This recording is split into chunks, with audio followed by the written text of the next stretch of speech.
Chapter 221, Gathered Players. These 13 construction requirements were all basic tasks, including evicting the beasts, cleaning the ruins, and building the water and electricity network, residential areas, and walls. There were tens of requirements for Sanctuary 3. These were only part of it. Construction of the blueprint was originally a 3-month plan. The target is to complete the basic layout within that time. It took Sanctuary 1 a month to complete around half of the basic layout. Using them as a reference, 3 months seems plenty. Han Xiao suddenly remembered something and thought, no, Bennett has tens of thousands of workers over there, I have only 1,000 for the first month. There will not be enough time if the missions are done the regular way. Suddenly, the noisy sound of human voices came from the front.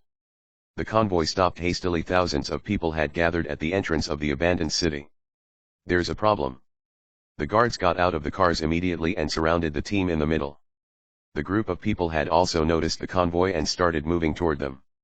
The people of Darknet immediately recognized their identity by their strange clothing. Inhumans. Nervousness filled their hearts. Everyone felt a lack of confidence when they faced the mysterious Inhumans. Inhumans were much more dangerous than beasts because they could come back to life. Just depending on the machinery that Black Phantom had built might not protect everyone. Huang Yu was shocked. So many Inhumans. Why are they gathered here? The organization sent people to the Grey Metal Ruins to investigate the terrain not long ago, and there was no one here. In Han Xiao's eyes, the concentrated and large number of IDs above these players' heads made him dizzy. He then flipped the corner of the coat to the side and walked out of the car with a lot of style. He walked out of the crowd and stood at the front of the convoy with hands behind his back. Standing in between the two parties, his standing posture was like a javelin that pointed straight at the sky. A gust of wind blew on his coat, and it waved in the air like a black flag. Just with this awesome and stylish appearance, all eyes were focused on him. What happened next had the people of Darknet stunned. The Inhumans stopped as soon as they saw Han Xiao. Black Phantom, we're here to do missions, said someone straight in front of him. Heard you're building a sanctuary? We're here to help, said by someone who seemed to be role-playing. I almost thought it was fake news after waiting for so long, commented one relieved player. With his hands behind his back, Han Xiao stayed in character and gave a faint nod. I appreciate everyone's help, it's all to serve the people. Our convoy is going to enter the city. Please open a path. After we settle down, we will plan the construction targets of the city. There will be many job opportunities then. The players followed his order and opened a path in between. The people of Darknet opened their mouth very widely, their faces filled with surprise. These Inhumans have come here just to help Black Phantom. Since when did Black Phantom have so much influence among the Inhumans? Huang Yu was stunned. Han Xiao had the confidence to complete the basic layout in a month because he could order the Inhumans. To Planet Aquamarine, the appearance of the Inhumans was a very strange phenomenon. Everyone was wary about them, and those who came in contact with the Inhumans all did it with caution and a cold attitude. Therefore, Huang Yu could not believe what he had just seen. How did Black Phantom do it? Why do the Inhumans respect him? I have to report this to Mr. Bennett. With the players joining in, the team multiplied in size, and they entered the Grey Metal Ruins. The convoy found a place and stopped before Coney Fury asked hesitantly, Your Excellency, we need to first clean out a place for a temporary residence. It's getting late, and it's best to complete that before dawn. We don't have much manpower, so we'll have to start now. You, ask for help from the Inhumans. Me. Coney Fury was a little scared. I'm here, what are you scared of? Han Xiao patted his shoulder. Coney Fury did not have anything else to say. Without a choice, he went out of the car, took out a horn, prepared what he wanted to say, and loudly declared, I need some people to help me clear out a safe area nearby big enough for everyone to camp in temporarily. Since all of you are here to help, I would like to trouble you guys. These words triggered missions immediately, every player received it. They split out within seconds and started work right away. The surroundings became a construction site in a flash. The cleaning of the area and eviction of beasts had started. Coney Fury's face was filled with surprise as he did not expect these Inhumans to give him so much face. He turned around and looked at Han Xiao. He knew that it was not him whom the Inhumans gave face to but this mysterious boss of his. With the help from the players, a safe area had been cleared out by evening. It was a stadium, naturally suited for camping, and the dangerous insects and beasts around had all been chased away by the players. The people of Darknet received permission from Han Xiao and placed the mini batteries around the stadium for guarding purposes, and it attracted many players' curiosity. The camps were protected by a ring of vehicles, which acted as barriers. The players were resting in the center. Inside of the stadium it was filled with people. Thousands of players conversed with each other, many of them knew each other, and some people even started a store. The despair in the air of this abandoned city had been taken over by liveliness. A sound had appeared again in this ruins that has been silent for decades. Le legend. Hao Tian heard someone calling him when Bear Cub was walking him. He looked back, and Jade Green Sky and a few core members of the Sky Territory Guild were all behind him, looking at him with excitement. Hao Tian nodded. He looked at them and said, "Thanks for your hard work. It's what we should do." Jade Green Sky was filled with excitement. The Sky Territory Guild was under the Long Sky Club, and Hao Tian was a pillar of Long Sky, so they were colleagues and knew each other. Club guilds had to provide help to the pro players because they were the face of the club.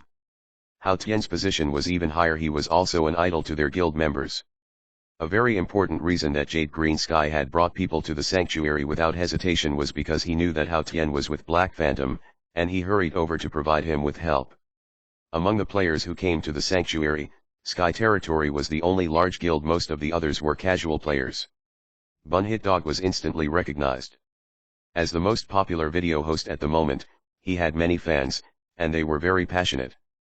"Dog author, stop running. Reach out your head, I will show you something special. Taste the anger of Africans. Still not an update. I'm going to break your leg." A group of fans filled with hatred chased after Bun Hit Dog while yelling. The other players gave them a path and rubbernecked from the sides. There were even people who started selling snacks. There was a loud commotion, and phrases like "kill him" could be heard multiple times, together with laughter. Bun Hit Dog did not forget to record even as he was running. He yelled at the camera lens, "This meeting has been going very well, the fans are very passionate. You know what they say, beating signifies closeness and scolding signifies love. I am indeed very pleased at heart. Come on, smile at the camera for your daddy." Bun Hit Dog turned the lenses to record the players who were chasing him, living up to the phrase "not knowing what death is."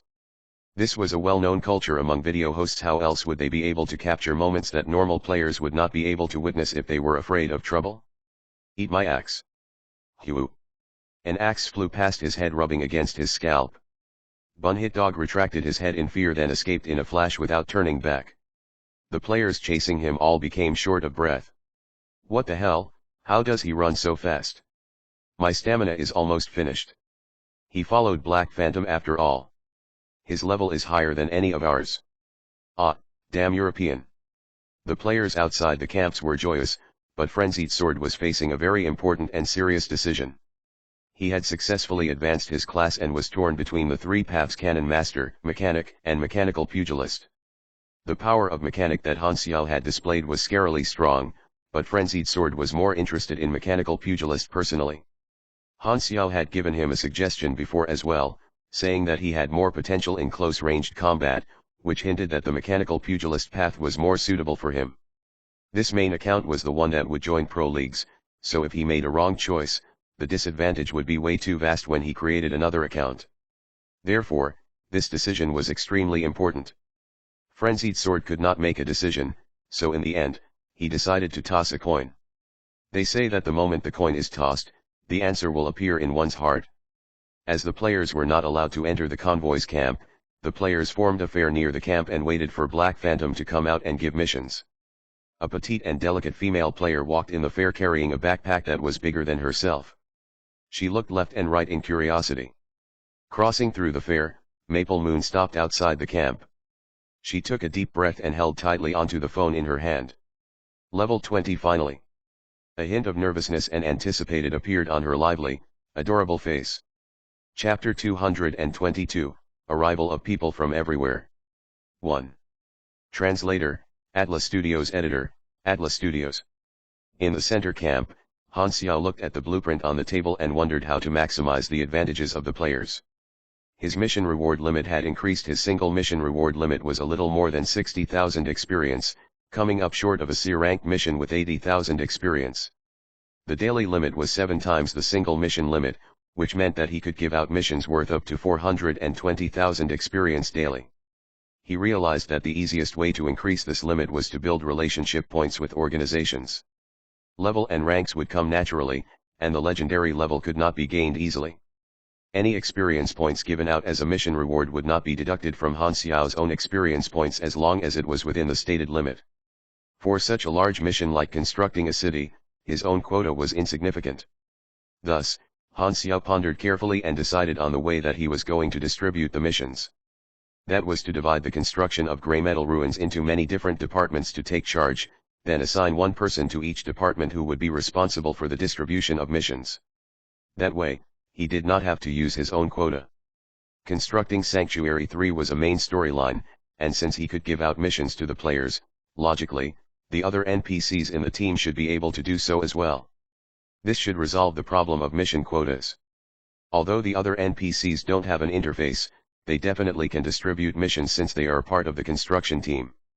The other NPCs would not be limited by his quota when publishing missions for him, and it would still contribute to his mission progress as the mission that he had received was an overall mission.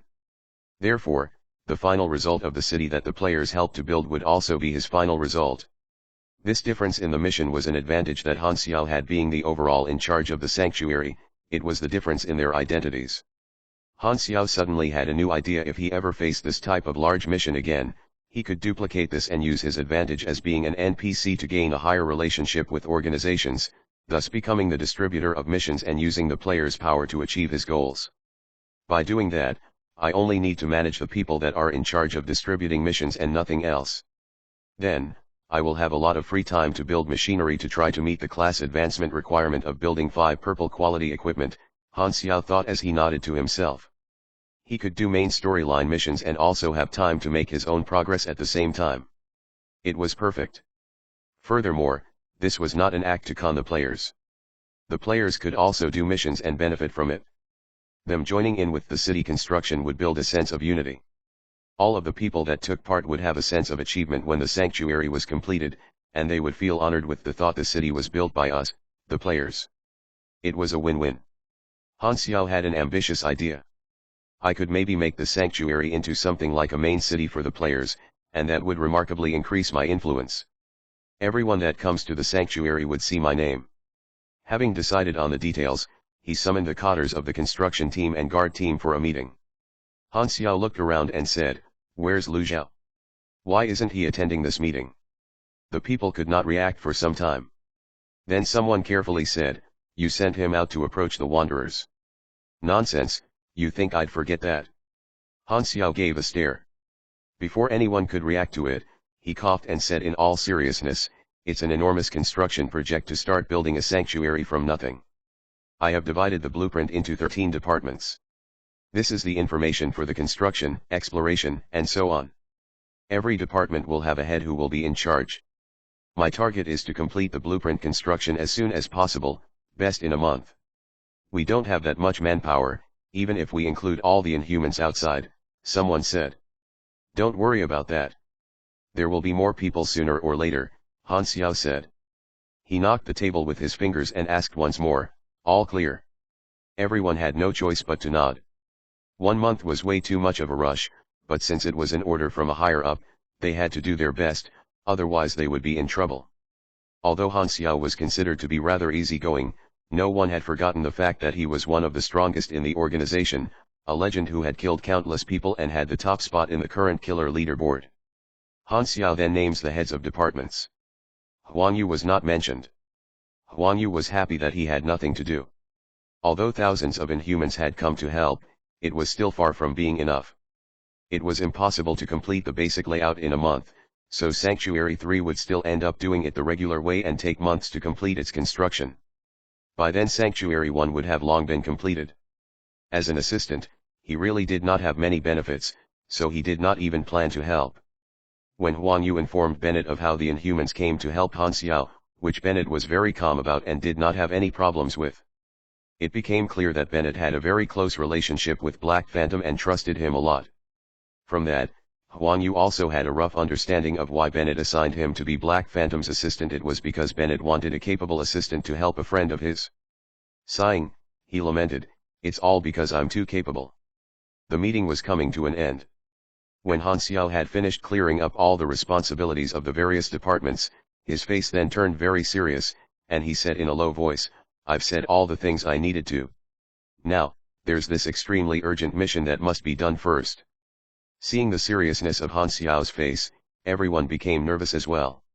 Han Xiao looked around the table and said seriously, "When you write down the name of the sanctuary, just remember to include my name, okay?"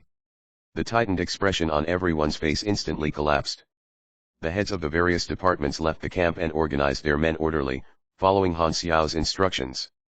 The long-awaited players immediately rushed over and triggered different city construction missions based on their own likings. The Grey Metal Ruins was divided into 5 distinct areas: north, south, east, west, and central. The missions that were given to the players were also divided according to the areas. Upon receiving the missions, the players immediately formed teams among themselves and started completing the missions together. The night was even more lively than the day. The first and most important task was to expel the beasts and clean the ruins, only then could the construction commence. Teams of players spread out from the stadium into the various areas of the Grey Metal Ruins.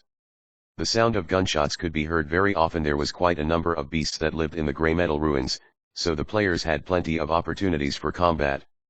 Those construction missions could be repeated, and the rewards were quite handsome. Also, the interface informed the players that they were taking part in the construction of Sanctuary 3, and that there would be a large amount of bonus experience when it was completed, which made them even more motivated. Black Phantom Sanctuary 3. The name of the city had the words Black Phantom, so the players' impression of Han Xiao became even deeper. Having one's name in the sanctuary sounded very honorable. By the night of the first day, the players had already cleared out a very large area. Their efficiency had the people of Darknet completely stunned. This could match up to the amount of work from 10,000 workers. The players were all superhumans, which enhanced their working ability, and they had guidance from the interface, which gave them very clear and straightforward goals. Every action they made was to complete that goal. When the players and the Darknet construction team were busy with the construction, Han Xiao received a call from Maple Moon. He remembered that he had given her a mission to find him when she reached LV-20, so he brought her into the camp. After a long time apart, Maple Moon looked left and right curiously. Han Xiao also called the other 3 players he was going to give these 4 some extra missions. The 4 spare tires had finally met. With Hao Xiao's ability at the moment, it was more than enough to cultivate 4 players: Frenzied Sword and Hao Tian, both god players in his previous life, now a mechanical pugilist and a pugilist respectively. Maple Moon, one of the first mechanics in his previous life who had risen to the pro scene, and Bun Hit Dog, a well-known video host. These 4 people all had their own uniqueness, and they could assist Han Xiao in different ways. They stood in front of Han Xiao and looked at each other. As the only female player, Maple Moon received special treatment. The other 3 nodded toward her as an act of showing friendliness. "Ah, so cute." Maple Moon stared at Hao Tian with sparks in her eyes. Her expression looked so thirsty it was like she was going to eat Hao Tian alive. Beads of sweat rolled down Hao Tian's forehead. He stood straight and still as he watched Maple Moon dashing toward his arms, more specifically, Bear Cub, which he was holding. She rubbed and stroked Bear Cub and would not let go. Bear Cub was very confused. It shrank into Hao Tian's arms and gave Maple Moon's fingers a few light bites. "Ah, this is way too cute." Stars appeared in Maple Moon's eyes. She looked up and pleaded with Hao Tiao, "God Hao, can you let me hug it? Be clear next time." Hao Tian's expression was stiff. He immediately passed Bear Cub to Maple Moon and took 2 steps backward in relief. Bun Hit Dog came over, too. He reached out his fingers and teased Bear Cub. Bear Cub was cute and stupid, so its reaction was always a second slower. Its paws kept slapping away the hand that rubbed his butt. Frenzied Sword stood on the side and looked straight at Han Xiao all the time, looking like he was always awaiting an order. "Enough, enough, stop playing with my bear." Han Xiao coughed to stop them and said, "I'm building a sanctuary. You guys go help too." As he was speaking, he designed extra missions for the 4 people, which gave them bonus rewards if they complete a certain number of missions from the various head of departments. Other players did not have this kind of special treatment. Han Xiao only did this because these 4 were his people. Naturally, the four did not have any objections. They accepted the mission and walked out immediately. However, Maple Moon stayed. She cautiously asked, "Can I learn abilities?" Han Xiao nodded and opened up the interface for her. He could teach abilities anytime to these four players. Other than the abilities at the bottom of his chest, the others could all be used to earn him experience. Maple Moon had also chosen to become a mechanic, so he could cultivate her like an apprentice. Maple Moon was a casual player who preferred real-life simulation type of gameplay. It was very smart a choice to train her into an assistant. Han Xiao was not stingy about it anyway, plus he quite liked Maple Moon. In his previous life, Han Xiao had started playing during version 1.0 as a completely new player. He had also chosen the mechanic class and had experienced losing streaks during PvP 1. PvP stands for player vs player. There was a time when he had lost hope in the mechanic class despite how much he liked the class, and he had almost even changed his account. Then, later on, during the pro competition in version 3.0, Maple Moon became a completely unexpected black horse in her first competition, which signaled the rise of mechanic class and gave a lot of encouragement to Han Xiao. He had even been a fan of Maple Moon for some time when he was young. Later, when he got more and more skilled, he became one of the masters that represented the mechanic class. Although he did not become a pro player, legends of the great mechanic Han went around.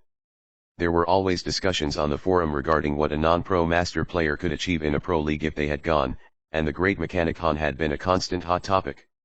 Great technician Han grew stronger with time, but Maple Moon was like a comet, leaving an unforgettable mark in the milestones of gaming history, then soaring through the sky and disappearing in a flash, only shining during the third and fourth versions of the game. Maple Moon was a casual player after all, so her skills in PK grew at a very slow pace. Not everyone had so much interest in improving in a game like the great technician Han. In the later versions, Maple Moon disappeared from the pro scene. It was said that she had discontinued the contract with her club, so her light only lived in the memories of the old players.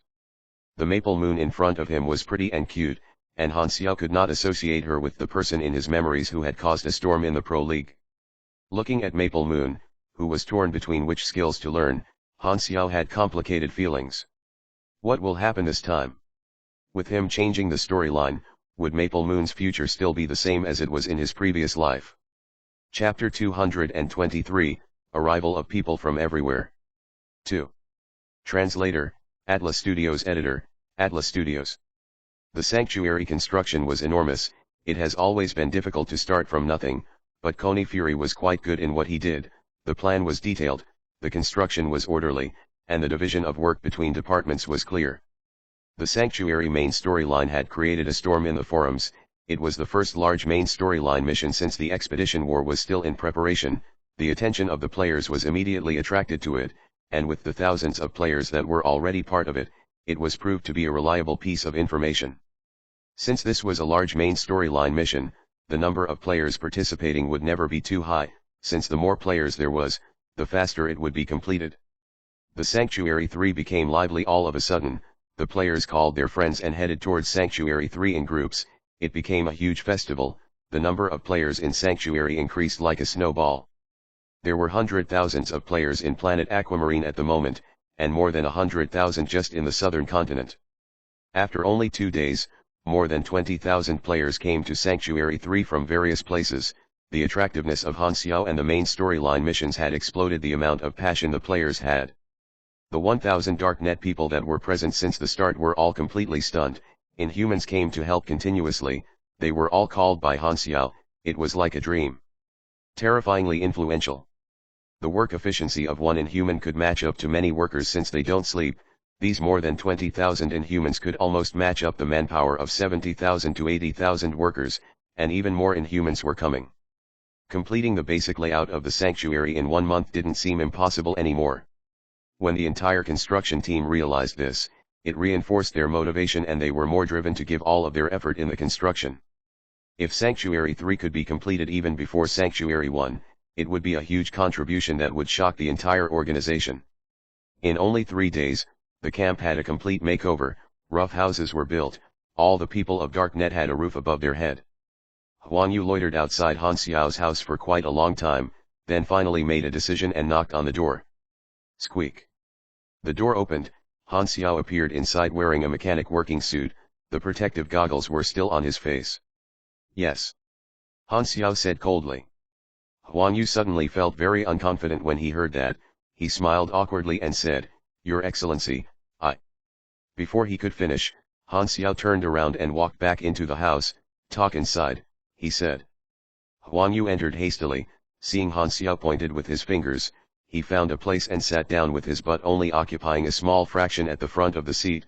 With a fawning expression, he said, "Your Excellency, I wish to help you take care of some matters. I'm your assistant after all."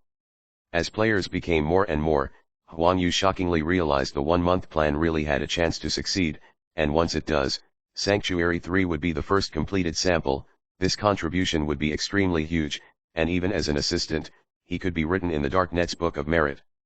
Huang Yu couldn't sit still anymore. He would regret his entire life if he let this credit slip pass. He felt that he's already offended Han Xiao because of his perfunctory attitude earlier, since Han Xiao didn't assign any mission for him. If Han Xiao rants even a few words to Bennett about him, this credit would have nothing to do with him anymore. He was originally happy that he had nothing to do, but now he was in total panic and couldn't wait to join the construction, which was why he came to Han Xiao's doors and fawned over Han Xiao, wanting to make up for his disrespect back then. Han Xiao left Huang Yu and didn't bother about him. Seeing that Huang Yu was very nervous and fidgety, he finally said in a slow tone, "Didn't you not want to do anything? I understand my and gave you a holiday, are you not satisfied with it?" Your Excellency, I'm your assistant, I could contribute something as well." Huang Yu wiped his sweat and said sincerely. Han Xiao folded his arms and looked at Huang Yu meaningfully, but didn't say anything. Seeing this, Huang Yu's heart kept sinking. He felt that this credit would probably have nothing to do with him anymore. Unexpectedly, Han Xiao turned around, took a stack of documents and threw it to him, then said, "These are the construction progress of the sanctuary, go through and arrange them, report to me if there's anything." Huang Yu held the documents and immediately felt more energetic. He stood up hastily and said, "I will ensure these are well taken care of." "Go." Han Xiao waved his hands and went back to work. Huang Yu walked out of the house filled with excitement. He breathed a sigh of relief. Black Phantom definitely knew the potential of Sanctuary 3, but he didn't hold any grudges and gave him a chance to join in and share the credit. For this he was very thankful to Black Phantom. Compared to his perfunctory attitude earlier, Huang Yu felt ashamed. Han Xiao was now fully respected by him. Han Xiao thought of it clearly. There was no need to have a bad relationship with his assistant. What was between them was hardly even a disagreement. Seeing that Huang Yu had put down his pride, Han Xiao didn't want to ruin his future on purpose, and he did indeed need an assistant to take care of the construction matters of the sanctuary. These were complicated and cumbersome, which he wasn't fond of. And now he mostly free of responsibilities and could do his own thing all day long. Only 3 days had passed since the construction started. Its progress was already like a horse off of its leash, completely unstoppable. The energy of the players had far exceeded the great technician Han's expectations. They were working even harder than migrant workers and could all be considered as labor role models. In Han Xiao's previous life, the early stages of the game had already ended when the players came in touch with the Sanctuary main storyline and Darknet approached and hired players. Back then many sanctuaries were being built at the same time. The players had choices, so their numbers were dispersed. And for now, the players also noticed Han Xiao was in Sanctuary 3, which means there have to be other sanctuaries that need to be constructed, but the information regarding Sanctuary 1 and Sanctuary 2 was way too vague, as there were very few information sources. On the contrary, Sanctuary 3 had the well-known familiar face Black Phantom. It was an easy choice. The majority of people followed with the trends. As the players in Sanctuary 3 became more and more, other players were attracted too. The number of people grew like a snowball. The future of the players' main city plan Han Xiao had was looking really great. Sanctuary 3 was filled with all sorts of yelling. The players created fairs and areas one after another. Some were for selling items, some for friendly PKS. The lively look did indeed feel like a main city. Even the players belonging to the 6 nations had left the expedition gathering call and came to build the city. The expedition mission had a level requirement and had yet to start. Some players chose the more relaxed sanctuary missions. Han Xiao had a sense of achievement that felt like people came from everywhere to respond to his summon. Seems like my image building plan is going very successfully. Han Xiao was satisfied with the players' response, at the same time paying attention to the response of the forums and Darknet. Sanctuary 3 didn't only make an impact within the players, it was also a shocking view in the eyes of the organizations of Planet Aquamarine. The problem of Inhumans has always been focused on. The Six Nations were very confused when they investigated the situation after noticing a large number of Inhuman gatherings in the southern continent. Why is Black Phantom so influential amongst Inhumans? Why can he command the Inhumans? What is the relationship between them? The organizations raised their alert, the danger level of Black Phantom increased another notch. Darknet was the first to receive this intelligence. Even Bennett was stunned, thinking back of when Han Xiao said he wanted to exceed the progress of Sanctuary 1 in a month. He realized it was actually not a joke. Seeing its current progress speed, that could really be done. Bennett was not shocked but surprised. As long as Sanctuary could be built successfully, it didn't matter which one was first, it would all be a contribution. He only entrusted those who he had trust in, so he didn't ask Han Xiao anything about how he got help from the Inhumans. The directors of Darknet, on the other hand, felt chills up their spines. Having a colleague like this, they didn't know whether it was fortune or disaster. Sanctuary 3, West, Clock Tower Area. The signature building of this area is an enormous clock tower covered in vines. It had now become a base for the players. Nearby was a large square, a dried river with a broken bridge that separated the east and the south, and a little bit further was an area filled with factory buildings. This area was originally a mix of residential area and factories. A factory outline had already been built around a clock tower. Inside was large amounts of construction materials and electricity generators. The terrain here was unobstructed, which was suitable for a power station that would provide energy for the sanctuary. There were hundreds of players in this area cleaning the ruins and evicting the beasts. A team with 5 players was walking in the drainage pipes of the river. It was pitch black, the only light was from the flashlight. "It's quite smelly here," a player held his nose and said. "They said the electricity network will be planted here, so they needed people to scout the area to see if there's any danger," another guy said. "No wonder no one wants to do this mission, it's too dirty." This guy seemed like he had mysophobia. He was walking very carefully. Even after decades, this drainage pipe was still damp, the floor was very sticky, almost like rotten mud. The team of players took a few more steps forward. Suddenly an inhale that sounded like a wind tunnel appeared from deep within the dark. "Hugh! Something's wrong." The player was shocked. Just as they were about to move, they realized they were unable to. A notification showed on their interfaces. "You are affected by the intimidation aura of a high-level beast and entered fear state." "What is this?" The expression on their faces changed. Boom! The ground shook vigorously. A black shadow that filled the entire tunnel dashed towards them at an extremely high speed. With a loud bang, the team of players flew away like they were hit by a train. They bashed against the wall and died instantly. They were not the first batch of players, but they were level 15 and yet they died with just one hit, which means the damage was at least 200 to 300. There was more than one shadow. A string of shadows of the same size followed behind, not making any stop, and dashed out of the tunnel straight away and were exposed under the sun. Like furious tanks, they bolted up the ground and headed towards the most conspicuous building, the clock tower. The players resting in the clock tower were met with a sudden situation. They all stood up and tried to stop the shadows, but anyone who did it ended up flying away and dying. Unstoppable. A large number of shadows scraped through the players and destroyed the unfinished power generator. It exploded with a loud boom and fire broke out. These shadows didn't stop and plunged into the clock tower. The ground shook. A large amount of dust burst out of the clock tower, with a loud squeak sounding like the last scream of a dying person who had lost all hopes. It collapsed. The movements here shocked the entire city. Loud and fearsome roar also came out of the mouth of these black shadows, quaking the entire sky. Chapter 224, Shadow Stalker Viper. Translator, Atlas Studios. Editor, Atlas Studios. An hour later, the fire in the clock tower area was finally extinguished. There were burn marks everywhere. The unfinished power generator had been completely destroyed, and the collapsed clock tower had created an area of ruins. This place had become a mess, adding to the burden of cleaning missions. The area nearby was fenced off. Huang Yu took charge of the mess. Fortunately, the players did their best to clear the ruins, so the situation was slightly under control. Thousands of players gathered afar and looked at the broken scene. These black shadows had stomped on the brick floor and left a string of cracks with their footprints. The footprints had 3 claws that were long and thin. The name of the creature was unknown. At the time, those black shadows had disappeared and returned to the river tunnel, which was clearly their nest, and no one dared to mess with these unknown monsters. What kind of beasts could create this level of damage? The monsters that we met these few days were LV 20-something at most. I thought there are no strong monsters, so this is where they're hiding in.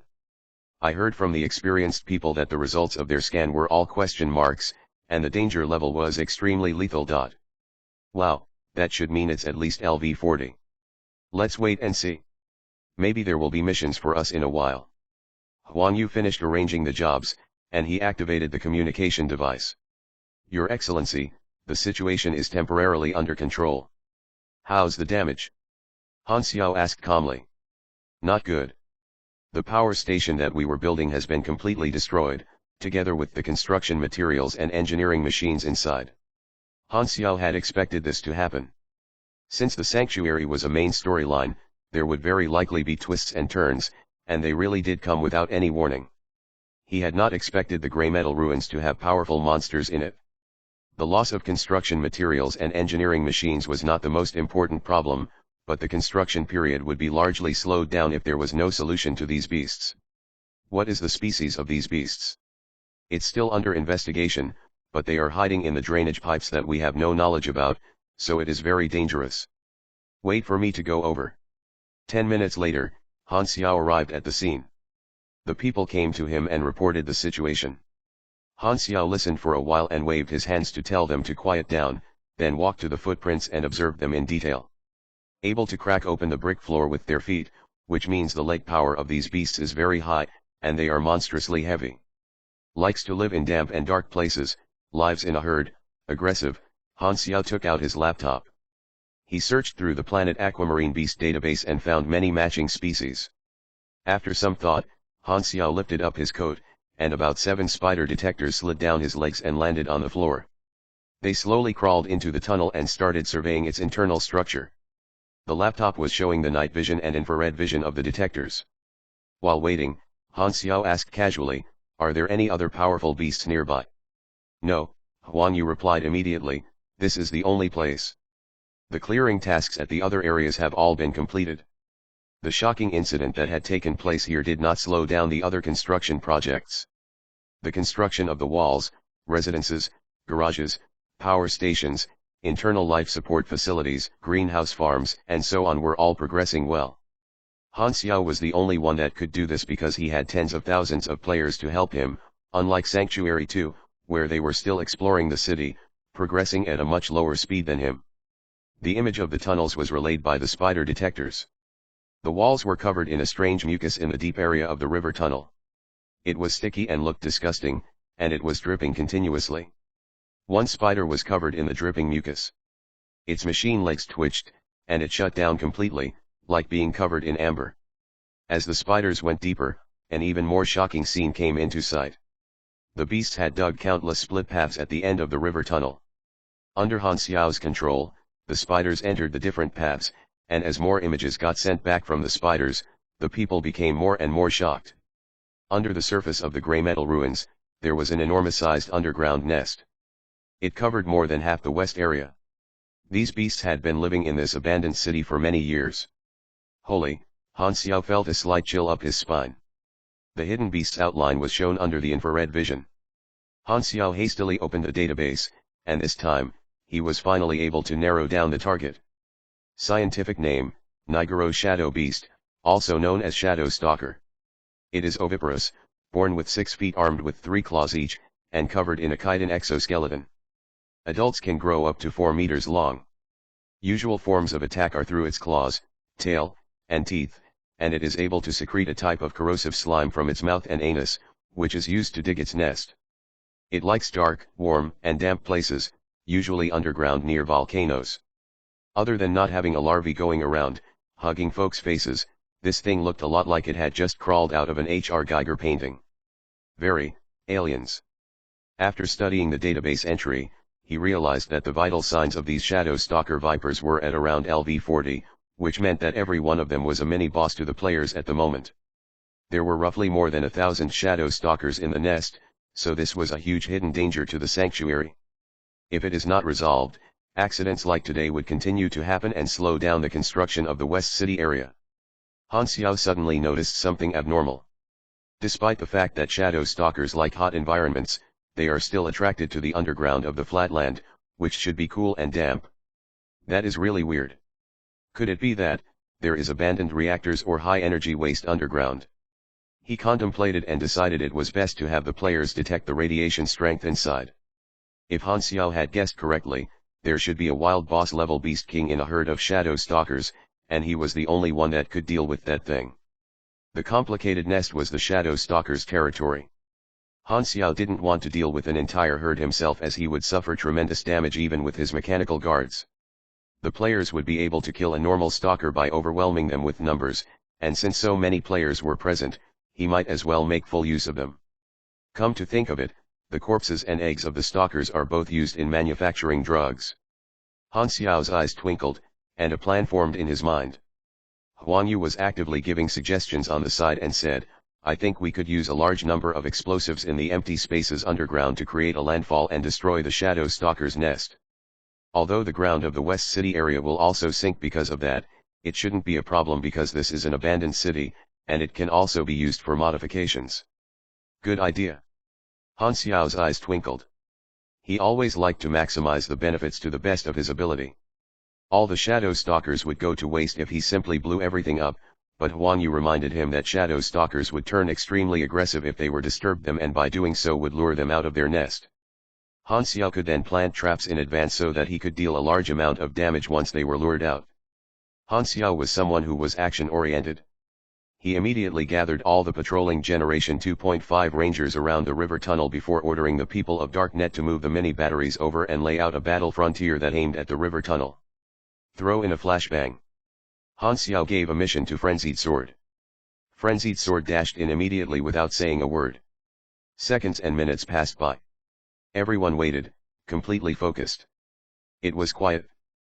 Players watching from further away occasionally chatted among themselves while staring at the scene. Fearsome growls broke the peace, and with a short scream of pain, the ground started quivering. The sound from the tunnel got closer and closer. Something was coming out. Boom! A huge number of shadow stalker vipers galloped out of the tunnel. They were covered in black carapace and had hideous bone spurs. There were 3 pairs of tiny, bloody red eyes hidden between their exoskeleton, brimming with fury and wrath. At least 100 shadow stalkers showed up for their little get-together. Noticing the group of humans gathered far away almost instantly, they stampeded over with a loud growl. 2222. The next second, they were faced by a thunderstorm of bullets and cannons that overturned the stalkers and stopped them from charging any further. The steel core bullets penetrated and tore open their chitin carapace. Thick and sticky bodily fluids splashed all across the place as growls turned into wails. They struggled to stand up but were beaten by the hail of bullets pressing them against the floor and shattering them into pieces. The flashing gunfire reflected onto Han Xiao's face. He lit up a cigarette and watched as more than 100 shadow stalks broke into pieces. Not long after, the magazine was cleared, and bullet shells covered the ground. The smell of smoke pervaded the air, and the scene turned silent. The corpses of shadow stalkers were all over the ground, conveniently blown into nearly manageable chunks. The faces of many players who were watching turned pale. They were disgusted by this image of monster gore scattered all over the ground. "Collect the corpses and keep them in the frozen storage," Han Xiao ordered. Everyone cleaned the battlefield quickly. Han Xiao gave the flashbang mission to Hao Tian this time, but the shadow stalkers did not fall for it again. They killed Hao Tian and stayed in the nest, refusing to come out no matter what. The mechanical guards became temporarily useless because of that, as this tactic worked best in open areas. They would one by one be torn into metal waste if they entered the narrow nest. But tricking the enemy once was good enough. The players had been watching for quite long, so it was time to give them something to do. "I need some people to clean this nest, within 3 days, Han Xiao yelled. He then set the mission quickly and gave it out. Prize pool mission, clean the nest. Many days had passed since Han Xiao had last issued a prize pool mission, and he realized that prize pool missions were the easiest way to draw out the players' enthusiasm, and as he expected, the rubbernecking players immediately dashed toward him to accept the mission. The prize pool accumulated more than 1 million EXP very quickly, and it was still growing. The mission requirements were to hunt down shadow stalkers and bring back their eggs, These two tasks would give them contribution points, and the 10 teams with the highest contribution points would be rewarded. The players were all excited and ready. They swarmed into the nest to kill shadow stalkers, making up for their difference in strength with numbers. Han Xiao turned and said to his 4 spare tires, "Take this device and detect the radiation strength of the nest. At the same time, be wary of any strong shadow stalkers as they are likely to be the Beast King. If so, notify me immediately. Also, if there are any other discoveries, let me know of those as well." The 4 people nodded and entered the nest together. Looking at the passionate players, Han Xiao pondered. Shadow stalkers are too strong for the players at the moment, but in order to reach higher positions in the prize pool mission, they will definitely have more demand for better weapons. There will definitely be someone who is interested in my group of mechanical guards after seeing them. Han Xiao had more than enough spare parts to build and sell weapons to earn him another fortune. This again showcased his innovative business philosophy. If customers don't have a demand, just create one. Chapter 225, Radiation Crystals. Translator, Atlas Studios. Editor, Atlas Studios. Han Xiao would never make a losing deal. The price that he asked for was very high, and most players would not be able to afford his equipment. He soon thought of launching rental services for his weapons to gain a profit through low margins but high sales. However, Han Xiao rejected this idea immediately after. If the players damage the weapon, I will make a loss, and there might even be some players that don't return my equipment. Before ensuring that the weapon can be retrieved in perfect condition, rental service is not a good idea, Han Xiao thought. The concentrated sound of gunfire came from the nest under the West City area, together with explosions. The ground trembled lightly, shaking up the sand and dust on it. While the players hunted the shadow stalkers, the people of Darknet were not doing nothing. They drew out the map of the underground nest from the images of the detectors and divided the nest into areas on the ground. Your Excellency, the habits of the shadow stalkers are alike to ants. Their nest is very labyrinthine and complicated. It can be roughly divided into 2 areas: the core area and the activity area. The activity area makes up to 95% of the entire nest, and we are still looking for the core area, Huang Yu reported. Han Xiao nodded. If his guess was correct, the Shadow Stalker Beast King should be in the core area. The Beast King should be between the level of 50 to 60 and have a boss panel. This difference in strength could not be filled no matter how outnumbered it was by the players at the moment. Han Xiao would have to do it himself, which he planned to do as soon as they found the core area. The nest was the Shadow Stalker Viper's territory. On the first day, the players split up and marched in at a very slow pace. Most of the players were completely thrashed. After all, it was the first time that these new players had faced a monster with such a high level. Thus, their weak spirit and mind were beaten. Han Xiao did not focus on the West City area all the time. This was just a part of the sanctuary construction, and as a responsibility of the overseer, he patrolled the other area's construction progress and went back to building machinery. The class advancement requirement was 5 purple quality equipment. He could already stably build compounded magnetic chain split blades, iron fist mounted heavy mechanical arm, and many maneuvering equipment with dark blue quality. 1 time of overperformance was all he needed to achieve purple quality for these pieces of equipment. The failed products, those that did not reach purple quality, filled almost half of the entire room. Only Han Xiao, who had so many assets, could afford such expenses. Some players finally came to visit during the evening. Jade Green Sky brought a group of guild members to visit. They expressed their intention of wanting to buy equipment. A large number of players resided in the sanctuary at the moment. Players could be seen all over the place requesting to team up and do missions. Many mechanics opened up stalls for repairing, building, and enhancing services, and even Maple Moon would sometime open a stall to pass the time. The sanctuary did have the feeling of a main city indeed. These mechanics were able to gain the blueprints of various low-tier machinery through knowledge fusion, each having its own uniqueness, and firearms were the most common type. The mechanics who opened stalls demanded very low prices, so many not-so-rich players were very willing to buy from them. However, Han Xiao did not bother to do such things as it was a waste of time for him. The market that he was aiming for was high-end, as his product quality was far beyond that of the players, and he had a lot of blueprints that they did not have. He was irreplaceable, he had no competition. You want to buy equipment? Han Xiao put down the parts in his hands. Jade Green Sky nodded hastily. Sky Territory had accepted the prize pool mission, and they had a chance to go for a higher position, but other large guilds had arrived at the sanctuary a few days ago, and they were all strong competitors. Thus, Jade Green Sky wanted to buy Black Phantom's equipment to stay ahead. Jade Green Sky had bought a light mechanical arm when the public launch had only just begun, and it was his main weapon even now, so he was very confident in Han Xiao's products. The great mechanic Han had an outrageous amount of 230 million experience in his interface at the moment, so he could afford to spend some of that experience and gamble out some new blueprints, which made his inventory full of various types of equipment. To match the ever-increasing level of players, he had put in some new machinery. After some consideration, he also added Iron Fist-mounted heavy mechanical arm and many maneuvering equipment into his store. He had a lot of blue-quality products for these two types of machinery, which he had no use for, so this was a chance for him to get rid of them and gain some profit at the same time.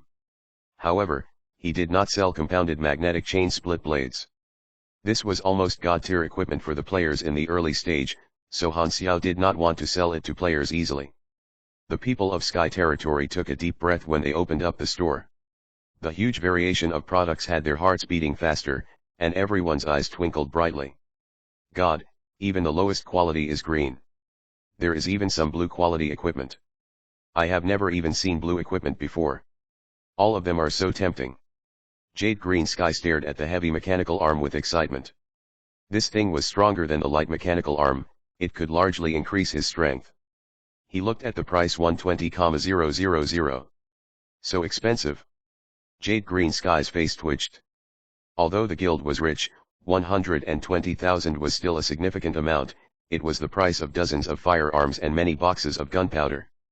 After some hesitation, Jade Green Sky decided to buy it. He believed that it had more worth than anything else he could buy with that money. Large guilds were rich. They purchased many pieces of equipment that totaled to $300,000, and they were given to Core Group 1 for the prize pool mission. Han Xiao earned a fortune and offloaded some machinery that was useless to him, at the same time a very profitable deal. He had set security measures within the machinery that he sold. The mechanic players at the moment would only be able to pass through these measures only in their dreams, so it was impossible for the blueprint to be leaked. Therefore, Han Xiao was very confident when he sold them. Having sole possession of the technology meant a monopoly. It was the most profitable business, as there would not be another place where these products could be bought. Do. Frenzied Sword and the other three returned right after Jade Green Sky left, bringing along new discoveries. We have detected a very high radiation strength, almost reaching the maximum on the measuring device, Maple Moon said, and passed the device back to Han Xiao. Han Xiao was a little shocked. With such high radiation, creatures that lived near it would very likely go through mutations. Whether the mutation enhanced one's strength or the other way around depended on the species and habits of the creature.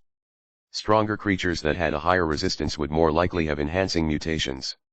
Which means there might be elite mutated variants in the Shadow Stalker Viper herd, Han Xiao thought. We have also discovered the source of the mutation. It's these things, Frenzied Sword said as he took out a bag of blue crystals and laid them out on the table. The crystals were filled with mist and cracks. They looked very turbid. The blue crystals reflected a mist-like aura from the light. They looked magnificent and almost magical. Unknown crystal, a crystal formed by unknown reasons. It is highly radioactive. The measurement on the device increased noticeably as it was moved closer to the crystal. Han Xiao wore a pair of gloves. He held up a finger-sized crystal and looked at it carefully. Where did you find this? On the walls deep inside the nest. Hao Tian gave a very simple answer. Frenzied Sword added, these crystals were embedded in the wall. We wouldn't have found it either if the slime on it wasn't scraped off during the battle. Furthermore, these crystals became more concentrated as we went deeper into the nest, as did the monsters. We were unable to go even deeper, so we came back early. Han Xiao could feel the warmth from the crystal itself even with gloves, which solved one of his questions. These crystals provided the heat energy that made the Shadow Stalker Vipers build their nest here. Han Xiao waved at Frenzied Sword. Without a hint of hesitation, Frenzied Sword walked toward Han Xiao, who suddenly did something shocking. He grabbed Frenzied Sword's mouth and stuffed the crystal into it. Then he blocked his mouth, not letting him spit it out. Swallow it. Will you? Frenzied Sword's face was filled with shock. He struggled all he could, but Han Xiao's hands did not budge even an inch. Then, the crystal went down his throat. The three people watching from the side were stunned. Any reactions? Han Xiao stared at him. Frenzied Sword let out a sigh like he accepted his fate. He touched his chest and looked at his interface. You have swallowed a type of high radiation strength crystal, unpurified. Race detected, human. Endurance is less than 50. No related ability gained. You have entered the radiation damage state. Radiation damage, minus 33% maximum health, minus 33% maximum stamina, minus 50% across all attributes. Duration, 2 hours. Related medication can be used to recover in advance. Frenzied Sword described the status. Undying players were the best choice to test drugs. Han Xiao gave a large amount of experience to Frenzied Sword as a reward and said while nodding, well done. Frenzied Sword felt much better when he saw the experience. He looked at the rest of the crystals on the table and pondered, will there be more experience if I eat all of them? It actually tastes like sweets. Han Xiao knew what Frenzied Sword was thinking from the expression on his face. He awkwardly collected all of the crystals, denying Frenzied Sword's thoughts. From the experiment, the rough uses of the crystals could be seen. Purifying this type of radiation crystals would create crystal-formed energy, which was a form of clean energy. Han Xiao had a thought. There were a lot of such crystals in the nest.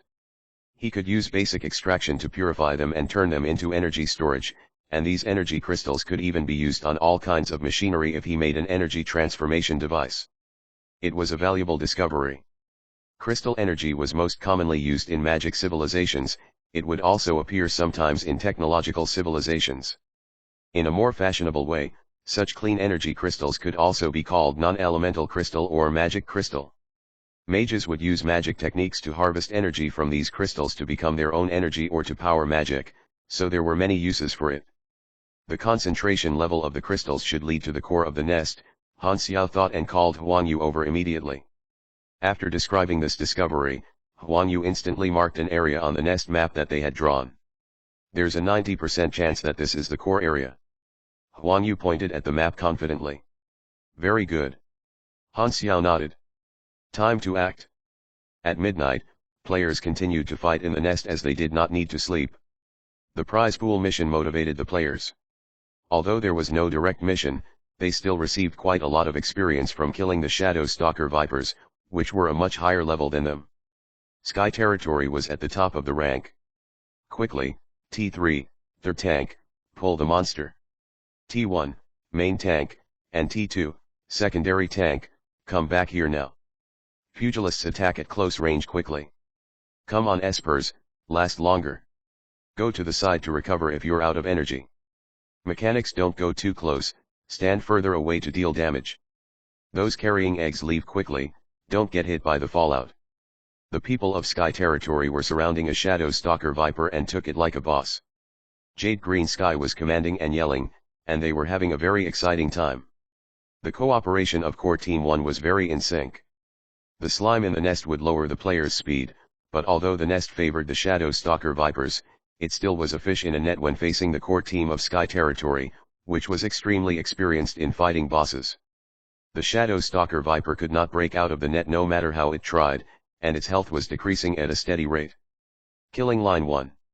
Everyone, deal damage now. All kinds of attacks downed on Shadow Stalker Viper. Its carapace started cracking, and slime splashed all over. Jade Green Sky charged forward. He wore a heavy mechanical arm much thicker than his hands on his right arm and activated the active ability of the heavy mechanical arm. The motors made a loud noise. Heated steam shot out of its ventilation pipes, and the Iron Fist hit straight at Shadow Stalker Viper's head.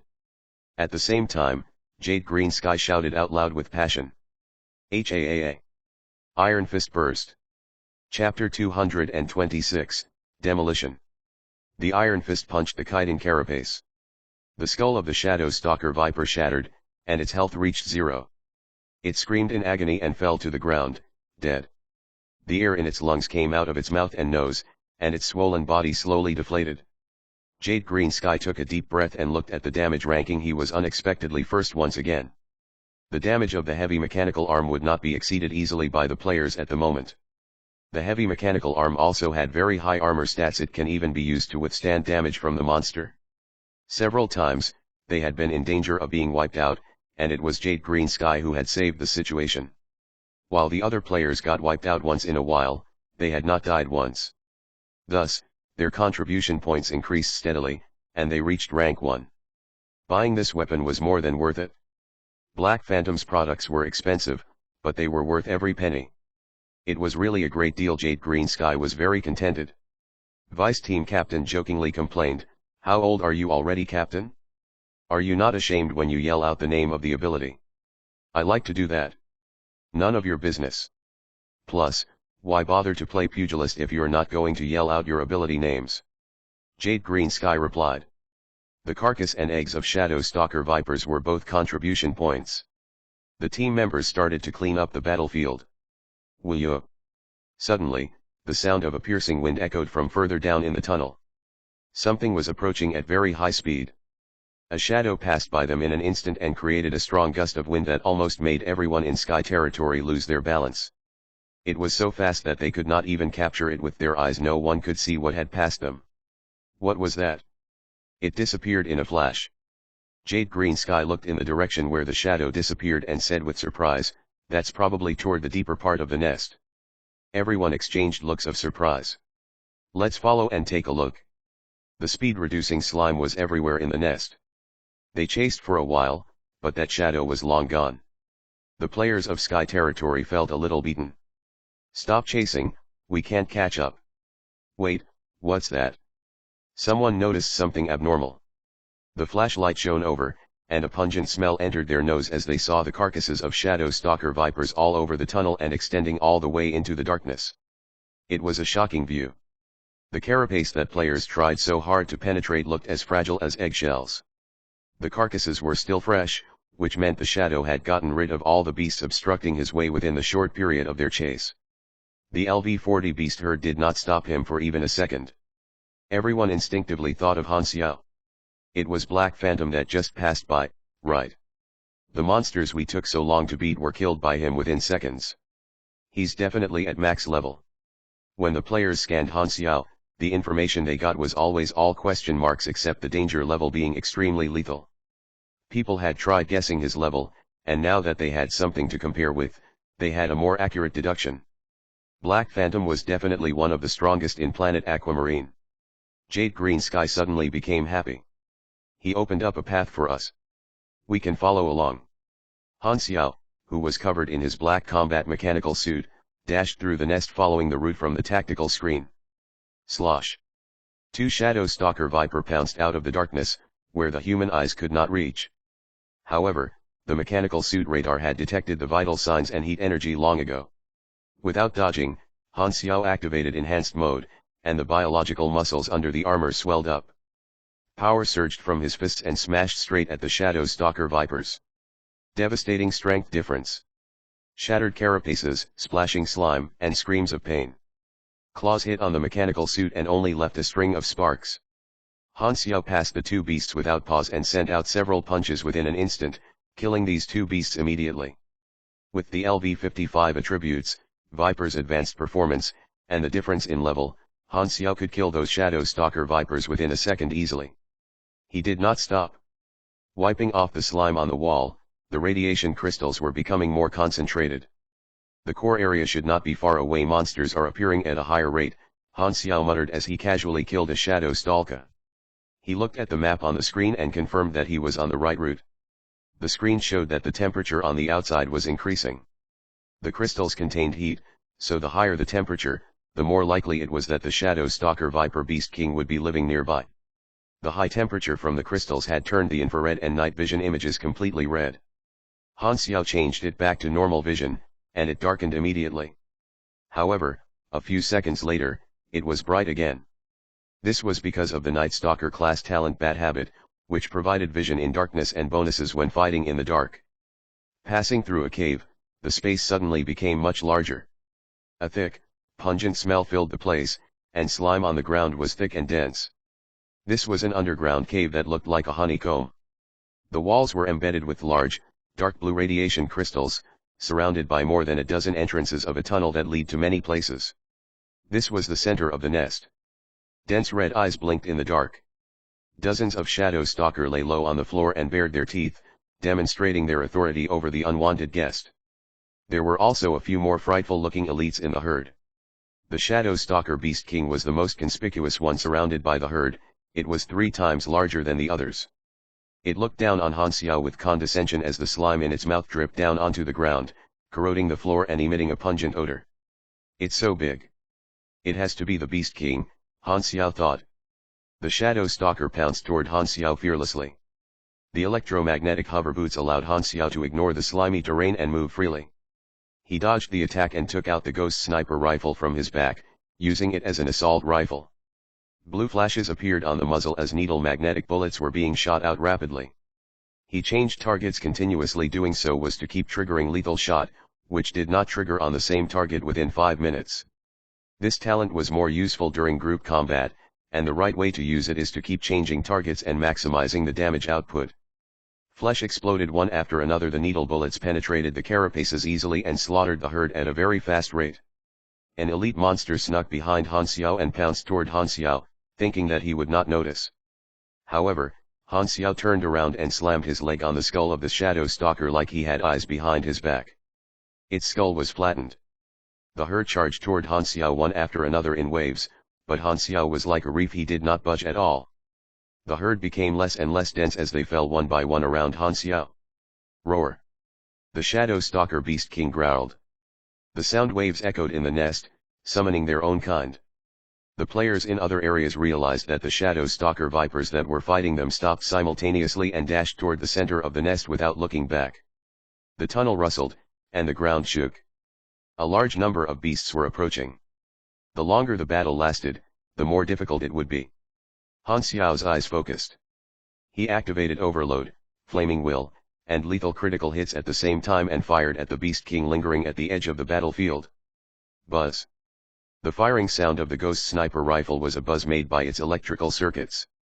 A flash of dark blue appeared and disappeared the next second, penetrating the carapace of the Beast King and exploding its empty cavities. This shot also triggered the true damage from lethal shot. 2853. An astonishing damage number appeared. The health bar of the Beast King dropped a huge portion instantly, and it growled and rolled on the floor in agony. Han Xiao saw the attributes of the Beast King from the interface. LV-53 boss, very high dexterity and endurance, but only 9,000 health. Han Xiao was surprised. His shot just now had taken almost a third of its health. This health amount didn't match up to its boss status. Is it one of those dexterity type Beast Kings that are more focused on attacking? But it doesn't look like it with such a huge size. The Beast King rolled over, but unexpectedly, it did not bounce over immediately. Instead, it ran to a corner of the cave and took many large bites into something stiff. Han Xiao looked over through the gaps in the herd and was shocked when he saw it clearly. The Beast King was eating barrels of high-energy waste marked with radiation symbols. Beasts consuming wastes in long term would very likely induce mutation, or they would gain a special ability. He realized that the Beast King's health was recovering at a remarkable speed, gaining back 1000 HP within seconds. Clearly, consuming waste materials quickly recovered its health. Then it occurred to Han Xiao that this Beast King was the type that stalled people to their death. This environment had put him at a very bad disadvantage. He took a deep breath and adjusted himself to his peak performance, before jumping up high into the air and flying over the herd in an arc, slamming on the back of the Beast King with a huge amount of energy. Upon impact, they both rolled over. Before standing up, Han Xiao bent his fingers, and blades shot out. He stabbed them into the Beast King's carapace, and at the same time, he activated the thermoelectrical incisor gloves and burned through the carapace. Suddenly, the wind whistled. His back was hit by the Beast King's tail, and he almost flew out. He could feel the enormous power even through the mechanical suit, and the durability dropped a little. Han Xiao was fully focused. The light from the bonfire reaction furnace behind his back brightened, and with force from both his hands and legs, he pushed the Beast King to knock the wall. The ground shook. Pebbles fell down like rain. The man and the beast collapsed the wall and fell onto the tunnel on the other side. The Beast King growled, wanting to recover health in its nest, but Han Xiao grabbed onto it tightly and pulled it outward. Energy flew into the compounded magnetic chain split blades on the back of his hand. The blades hovered in the air, slashing open the carapace of the Beast King rapidly, showing its dark purple flesh. It was like two beasts of the same size were clashing. They destroyed walls continuously, and the entire nest started to shake as if it was going to collapse. The players were shocked and soon started to escape. "Run, we are going to be buried alive. What is this, demolition?" Jade Green Sky also followed the crowd and ran for a while. Then he suddenly realized something. "Wait a minute, since we can revive, this is the best chance to kill already wounded monsters and gain contribution points." Just as he finished the sentence, the wall on his side exploded. Han Xiao pushed the Beast King in his direction. Jade Green Sky was in their way, and he was immediately squished. The vice captain of Team 1 held his head and yelled in shock, "Ah, you died so tragically, Captain." Chapter 227, Profit from the Nest. The slashing slime could not corrode the mechanical suit. Shadow Stalker's carapace cracked all over its body, covered in blood and slime. Pressed on the floor by Han Xiao, its health decreased steadily. The herd charged toward them one after another like they had lost their minds. Han Xiao used the Beast King's body as protection and dodged most of the attacks with his agility. The vision on the tactical display screen was jumping all over the place. Normal people would have a headache by looking at it for just a few seconds, but Han Xiao was completely used to it and was not affected at all. Every punch, every kick, was sent out with incredible power that the surrounding terrain looked like it had been destroyed by a tornado. With his basic combat skills all being at max level and the performance enhancement from Viper, Han Xiao's close-range combat ability was way above average. The Beast King's health very soon arrived at the killing line, as it was unable to eat waste materials and regenerate. Han Xiao's energy flew into compounded magnetic chain split blades and formed a high-speed spinning pointy cone around his arm like a drill, piercing right into the Beast King's head. Ignoring the whale, Han Xiao grabbed onto the wound to not get dropped by the struggling Beast King. He then turned on the sunworm and sprayed at the bloody brain of the Beast King. A smell of burnt meat spread in the air. The Beast King's body suddenly became stiff, like a fish out of water, giving his last struggle before death. You have killed Shadow Stalker Viper Beast King, LV53. You have received 132,000 experience. As soon as the Beast King died, the surrounding Shadow Stalker Vipers growled in agony and pounced toward Han Xiao dauntlessly, wanting to shatter this enemy that was harder than iron, submerging Han Xiao instantly. But the next moment, a strong repel force pushed all of the Shadow Stalker Viper away at a speed even quicker than when they attacked. They hit against the wall of the nest as the field repulsive machine on Viper's arms made a buzzing sound. Boom! This repulsion force caused a chain reaction, and the nest started crumbling down piece by piece. The ground was shaking so rapidly that it was like an earthquake. Han Xiao did not want to be buried alive, so he concentrated all the power in his legs and jumped up. The floor cracked open from the strength of his jump, and he flew up in the air. He then turned on the mini maneuvering equipment to give him further boost in speed. With the combined forces of the jump and the mini maneuvering equipment, he rocketed up and burst through the mud above his head. The next second, the ground exploded, and a black figure bolted out of the ground. The vision became obstructed, and the night sky came into sight. The West City area collapsed. Cracks opened from the sunk ground, and dust splashed out from within. Some players got buried and died, some players escaped and watched the scene, stunned. The entire city collapsed because of the fight. Such strong destruction power. Isn't that Black Phantom? Did he do it? He's got to be a max-level boss with such strength. All the Shadow Stalker Vipers are buried alive. Does that mean our mission is completed? There's no notification though. The players were shocked and confused. They looked at Han Xiao at the side who was wearing the mechanical suit with fire in their eyes. They had seen the video of the mechanical suit in action on the forums, and now they had finally witnessed that themselves. It was even more impressive than in the videos. Jade Green Sky trotted over after he revived and was shocked by the completely different scene than before. He hastily asked about the situation, then contemplated and said, "The mission is not completed yet. There are chances to make use of the situation." At the same time, signs of life appeared within the ruins. Shadow Stalker Vipers that were still alive crawled out with struggle. Only a small half of the nest had collapsed, but all the tunnels were blocked, so all the beasts had nowhere to escape. Seeing this, the players dashed over in a hurry to get the last hit. Han Xiao was only responsible for dealing with the Beast King. The other small monsters were to be dealt with by the players. The sound of cracking came out of his neck as he twisted it to relieve his tight nerves. Huang Yu brought some people over and waited on the side. "When the Inhumans are done the cleaning, you guys go dig through the ruins. Bring the radiation crystals and the carcasses into the warehouses. especially the Beast Kings, that's rare material. Although I broke quite many parts of it, it should still be of some use, Han Xiao said casually. Huang Yu took a look at the sunk ground, gulped, and nodded hastily. Half an hour had yet to even pass since Black Phantom came, and he had already settled the problem. Even though the West City area had almost been destroyed, this astonishing efficiency left Huang Yu in complete awe. After returning to his room, Han Xiao took off Viper and repaired its damage. At around midnight, Huang Yu finally came with the information that the cleaning of the ruins was completed. We have stored 846 Shadow Stalker carcasses, 27 of them are mutated, and one is the Beast King. More than 300 undamaged eggs have all been stored in the frozen warehouse. Also, we have collected about 2 tons of radiation crystals. The 300 pounds that were collected near the center of the nest seem to have a higher concentration.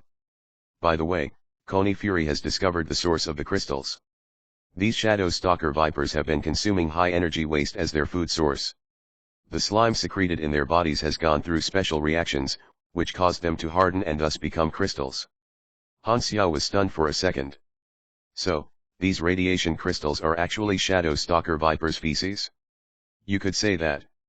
Han Xiao scratched his head and thought of Frenzied Sword. Never mind. The truth is too cruel for me to tell him. I don't think he can take it. As the nest was finally clean finish, the players felt relieved. They looked at their interface with anticipation. Clean the nest has been completed. Current prize pool experience, 1,340,000. Damage ranking.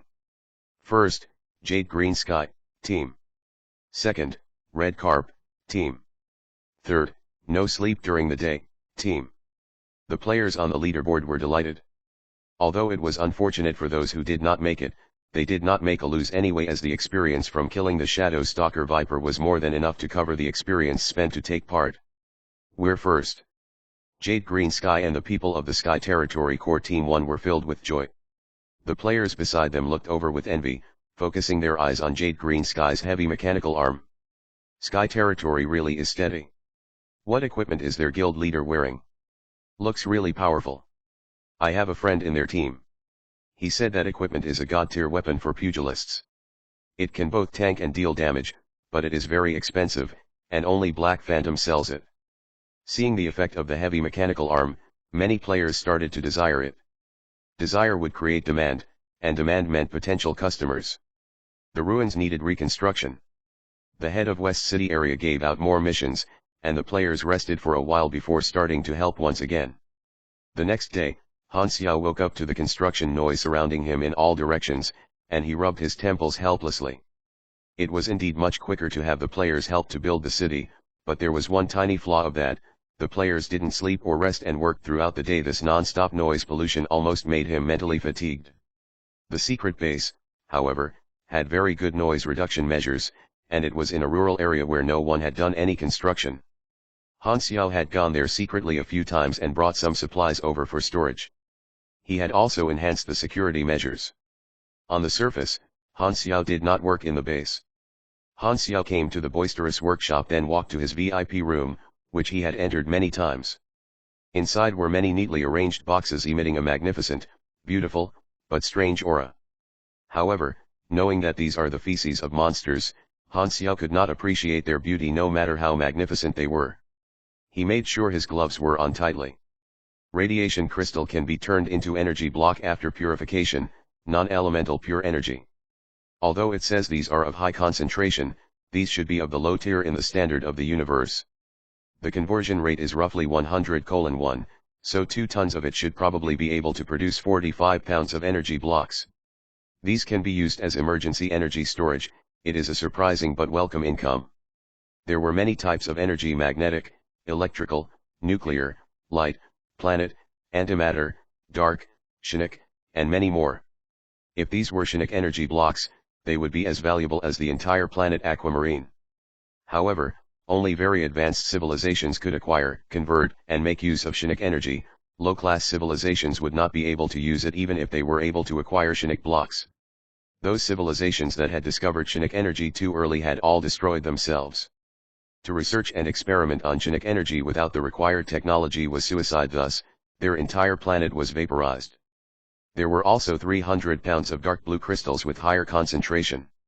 Han Xiao guessed that it was the feces of the Beast King. The Beast King owned the most amount of high energy waste, so it produced crystals with the highest concentration compared to the others. It could barely be considered middle-tier concentration. The purification rate would be much higher, and they should be able to produce 10 pounds of energy blocks with higher ONA. 300 pounds, this guy really can take sh*ts. Han Xiao shook his head. Han Xiao's basic extraction was at max level. The knowledge from the energy branch could be infused into the energy block extraction device, which was a rather precise device. Han Xiao contemplated for a while and remembered the knowledge combination. He had plenty of experience points, so he successfully gambled out the blueprint after a few infusions and started to build the device. It was completed after 2 hours. Basic energy block extraction device, extracts energy blocks out of minerals or crystals containing radiation or energy. Ordinary conversion rate, a rather slow conversion speed. This thing was very steampunk. The input port was in a funnel shape and could automatically take in original materials. Energy block extraction devices were most common in crystal civilizations where magic and technology were both present, and energy blocks were the main energy resource. The headquarter of Japan, planet Lani, was one of such civilizations. It was a unique kind of civilization, but anything was possible in the wide universe.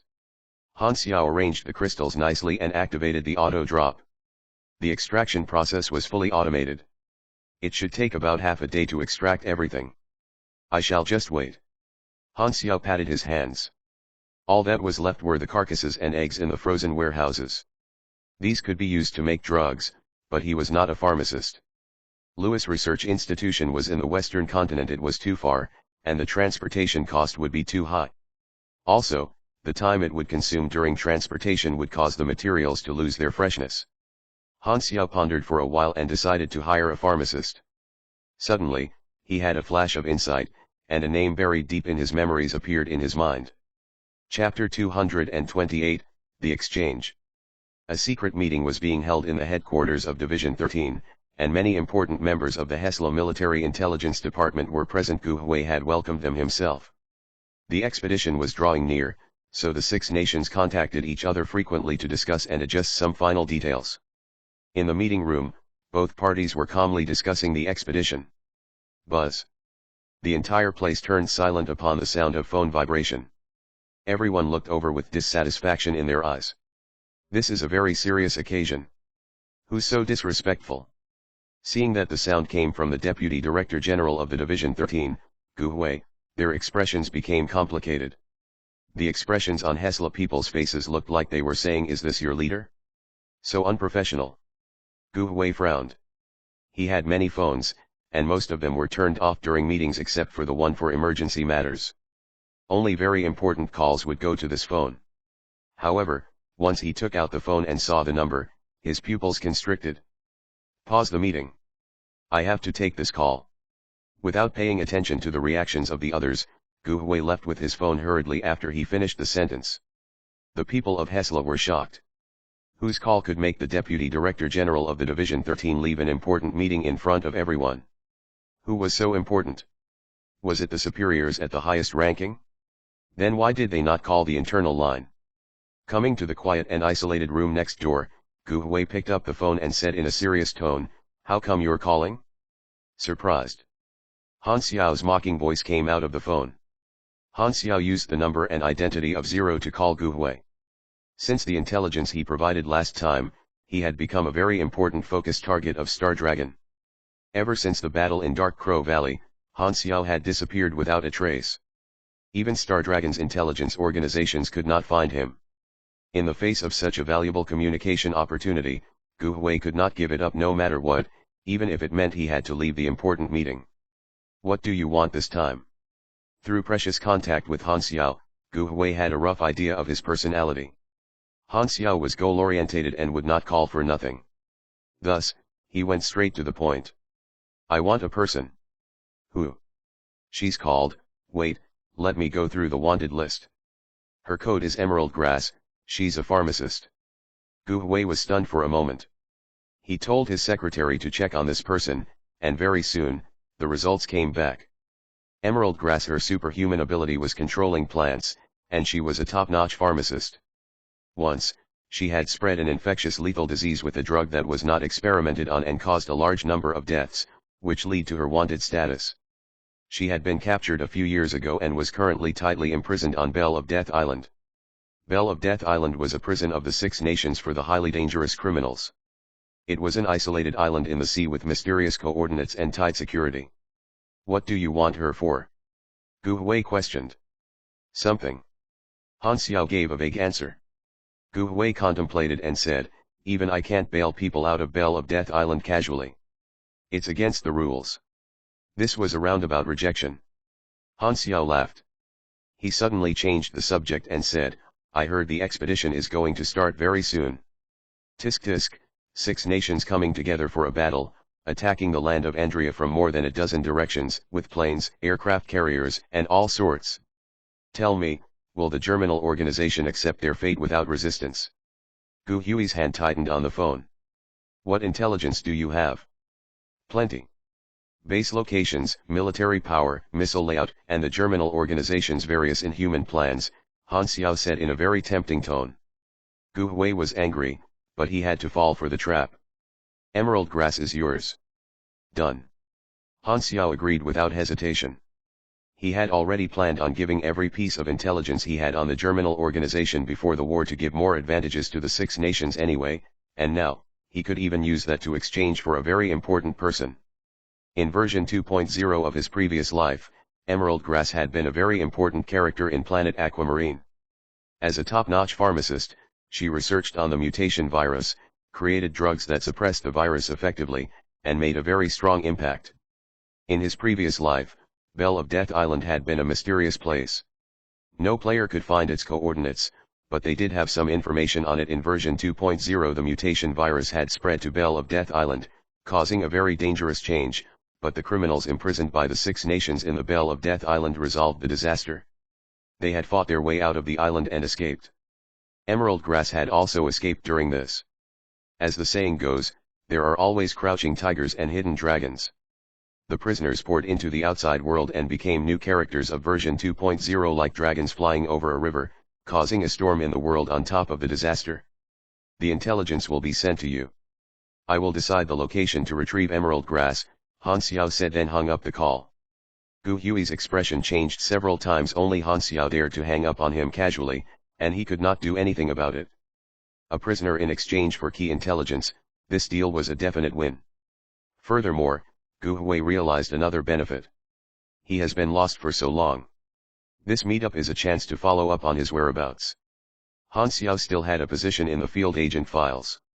Whether he went where, did what, or if he joined any organizations during his disappearance, this was all unknown to Stardragon despite their interest. It was just the right chance to investigate. In the workshop in Sanctuary 3, Han Xiao waited 30 seconds after hanging up the call. Only then did he send the first set of intelligence to Division 13 and held on to the rest temporarily. He knew full well that he should not give out all the intelligence at once. "If I can get Emerald Grass this time, not only can she help to research on drugs, I can even make Sanctuary 3 be the first place that suppresses the mutation virus in version 2.0. The Sanctuary has my name in it. The safer it is, the more influential I become. However, Stardragon will know they exchanged Emerald Grass with me. They won't give up this investigation chance, and if they find out that Emerald Grass works here, they might guess I'm Black Phantom, and my identity will be exposed." While evaluating the risks and benefits, Han Xiao suddenly realized something. He had kept his identity hidden at the start because he had been too weak, but now, with Darknet backing him up and his strength being at the top of the planet, there was no need to hide from the enemy anymore. At the same time, the Germinal organization was facing its destruction and could not even take care of themselves. Hiding his identity did not matter anymore. He suddenly felt delighted. Without him noticing it, his arch-enemy was not gigantic in his eyes anymore. He had grown to be able to face the strongest organization on the planet. From another perspective, exposing his identity could combine the influence of Zero and Black Phantom and cause a chemical reaction, and he was 80% sure that he would get legendary points. The player's impression of him would also increase to another level. With the things he had done, the players might even mistake him to be the main character of Planet Aquamarine instead of Bennett. I should take things steadily instead. I will think about my identity after the war starts. Although Han Xiao saw some benefits, he still decided to act on what would happen. The energy block extraction device was still operating, so Han Xiao locked the door and left, surveying the construction progress of the various areas with his hands behind his back. As he passed by the wall construction area, he suddenly heard a commotion.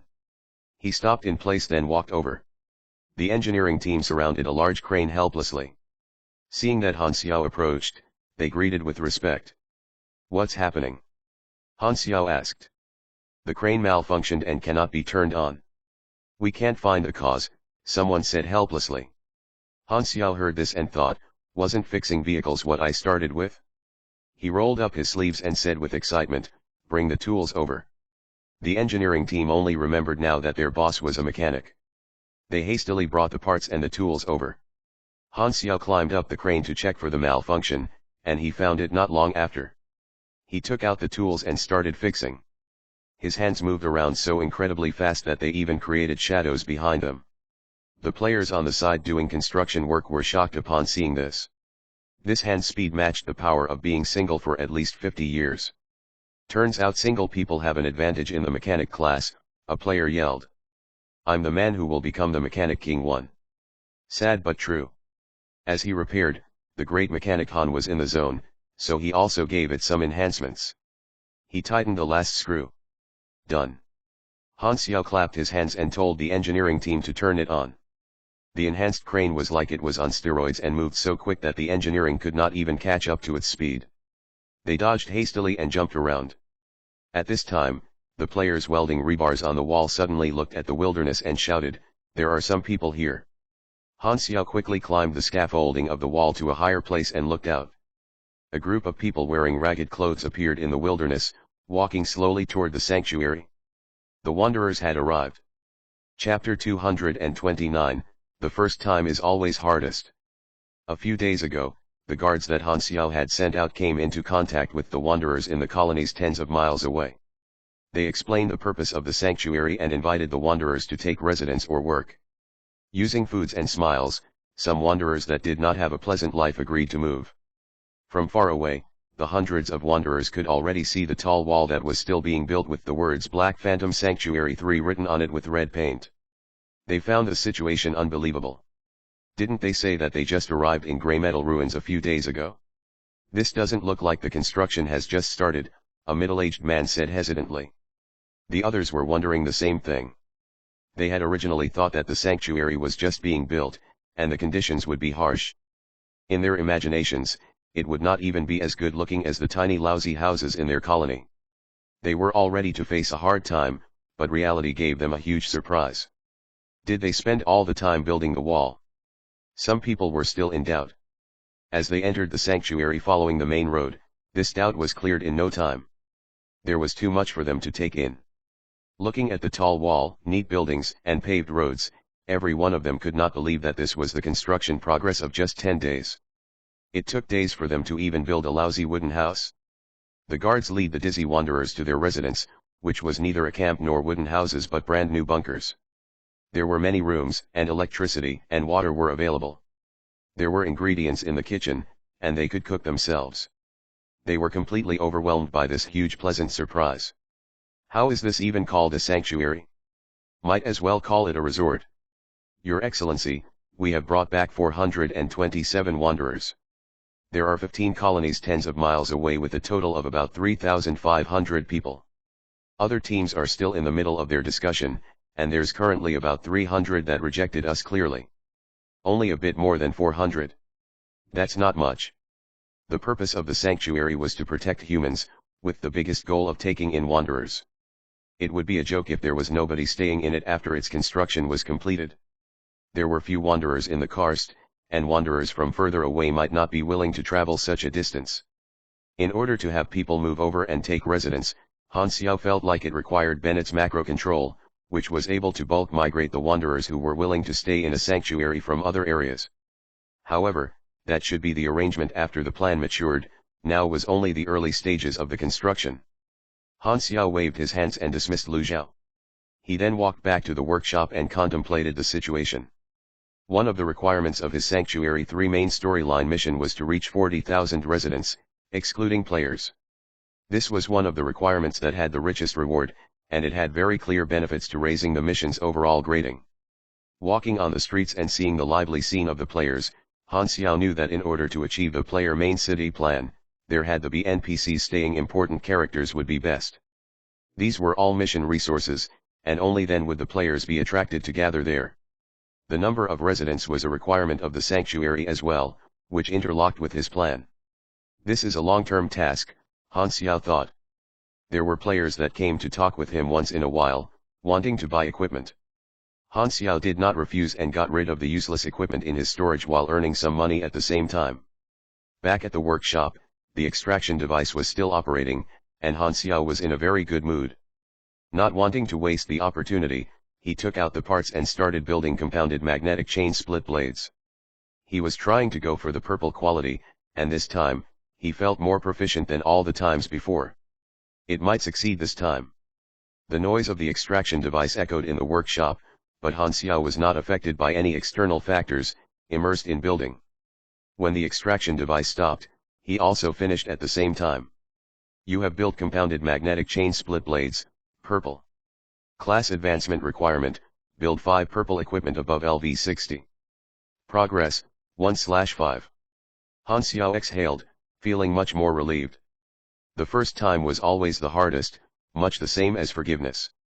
After the first time, there would always be the second and third, and sooner or later, one would become used to it. I should be able to advance my class in this month, Han Xiao estimated. Without looking at the interface, Han Xiao was already very familiar with the attributes of purple equipment.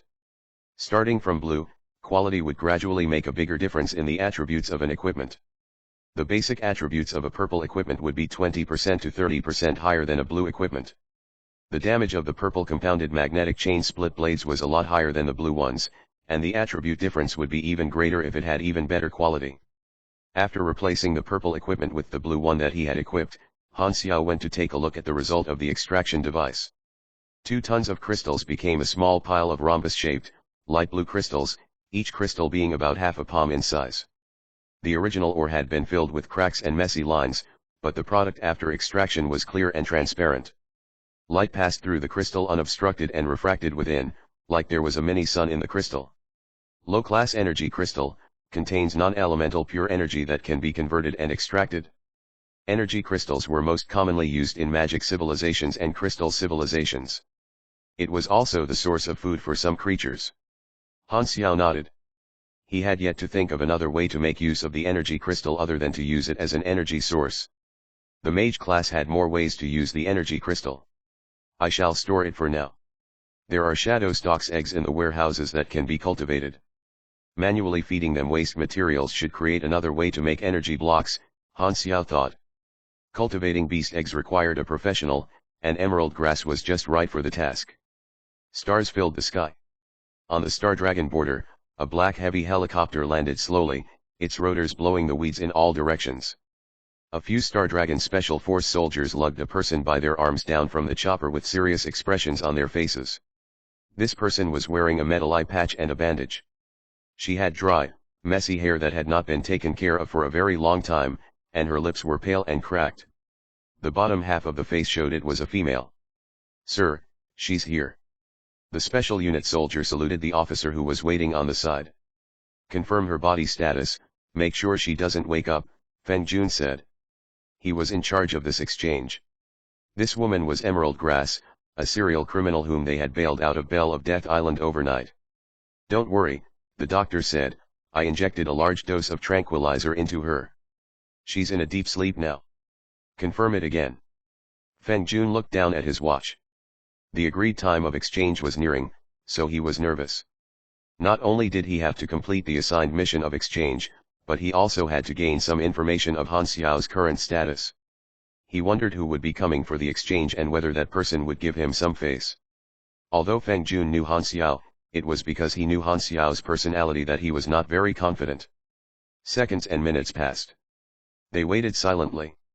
The sound of the wind blowing lightly across the grass and the buzz from insects were the only sounds they could hear. The atmosphere became more tense together with the emotions of the people. Whoosh. It was the sound of rotors cutting through the air. Feng Jun regained focus and looked up. A helicopter approached from the night sky. The indicator lights flashed in the code pattern, and Feng Jun immediately told someone to reply. After exchanging the signals, Feng Jun gave a quick scan but did not find any organization symbol on the chopper. However, although it was unknown, Feng Jun could see that Han Xiao had joined another organization. He felt heavy-hearted. Where's the person? A man in mask hopped down from the chopper. Feng Jun waved his hands, and the team behind him brought emerald grass forward. The masked man opened a laptop and confirmed it was the right person before carrying emerald grass onto the chopper. The helicopter took off immediately after. The entire process took little more than a minute. Feng Jun did not have a chance to communicate, he could only watch the helicopter fly away helplessly. Feng Jun took out his phone and called Gu Hui to report the process. He did join another organization after all, and it's because this organization hid him that we were not able to find him, Gu Hui pondered. What organization could it be? On the helicopter, the masked man unlocked Emerald Grass's metal eye patch and bandage. Suddenly, the supposedly asleep Emerald Grass opened her eyes and stared at the masked man. Neither said a word, they just stared at each other for half a minute. Emerald Grass looked down. She slit open the flesh on her arm, picked out a bloody wiretap device, and casually crushed it to pieces. She had not been asleep at all. As a pharmacist, how could she not have trained her drug resistance? Thus, tranquilizers were completely useless on her, but she had concealed that throughout all her years of imprisonment. What did they exchange me for? Emerald Grass asked calmly. It did not feel like she was in danger at all, it was like talking to an old friend even though she did not know the masked man at all. Some intelligence. The masked man looked at Emerald Grass with interest. Cheap. Emerald Grass frowned in dissatisfaction. Are you interested in my ability to make drugs? Whatever do you mean? The masked man asked playfully. You wouldn't be interested in any of my other abilities other than this, Emerald Grass said coldly. You're too strong after all.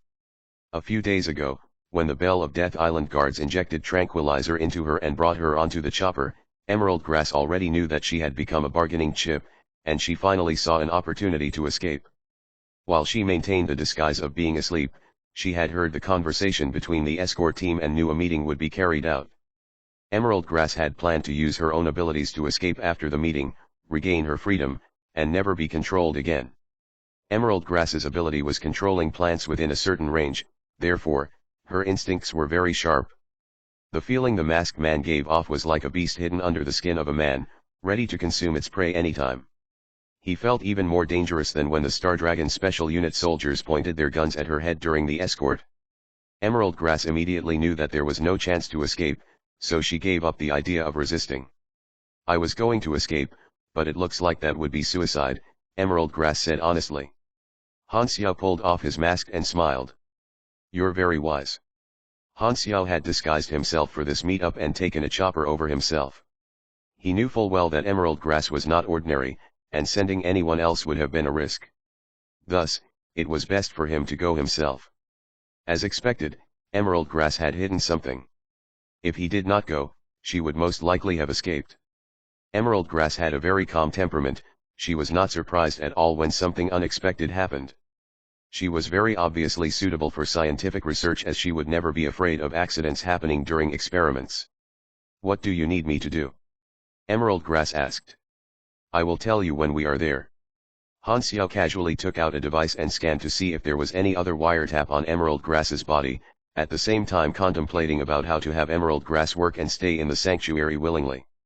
Although he had Emerald Grass under his control temporarily, he did not think that Emerald Grass would give up on escaping in the future if there was to be a chance, and he could not monitor her at all times. Chapter 230, Pharmacist Emerald Grass. The helicopter carried the two towards Sanctuary 3. During the journey, Emerald Grass was very quiet, like she had accepted her fate. The imprisonment on Bell of Death Island had made her familiar with the feeling of not having freedom, it was just going from one cell to another for her, and at least her treatment seemed likely to be better here with this man called Black Phantom than when she was on Bell of Death Island. Black Phantom, I can't say that I'm familiar with this name, Emerald Grass thought. She had been imprisoned for many years and had very limited knowledge of the changes happening in the world outside. She looked through the events that had happened in the recent years in her laptop and realized that the name Black Phantom had first appeared half a year ago. Unbelievable.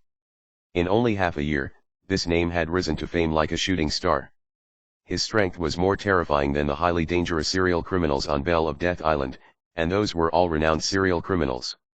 There was one piece of information that gave Emerald Grass a huge shock: the Germinal organization that had been extremely strong before she was imprisoned had been forced onto the path of destruction. And the reason for that was just an ordinary traitor. When she saw this piece of intelligence, Emerald Grass could barely believe her own eyes, and she only digested this information after a very long silence. Her emotions were mixed, and it all turned into a sigh in the end. The world was changing constantly. After a few years of imprisonment, the outside world had become completely different. Also, what the hell was this inhuman described in the intelligence?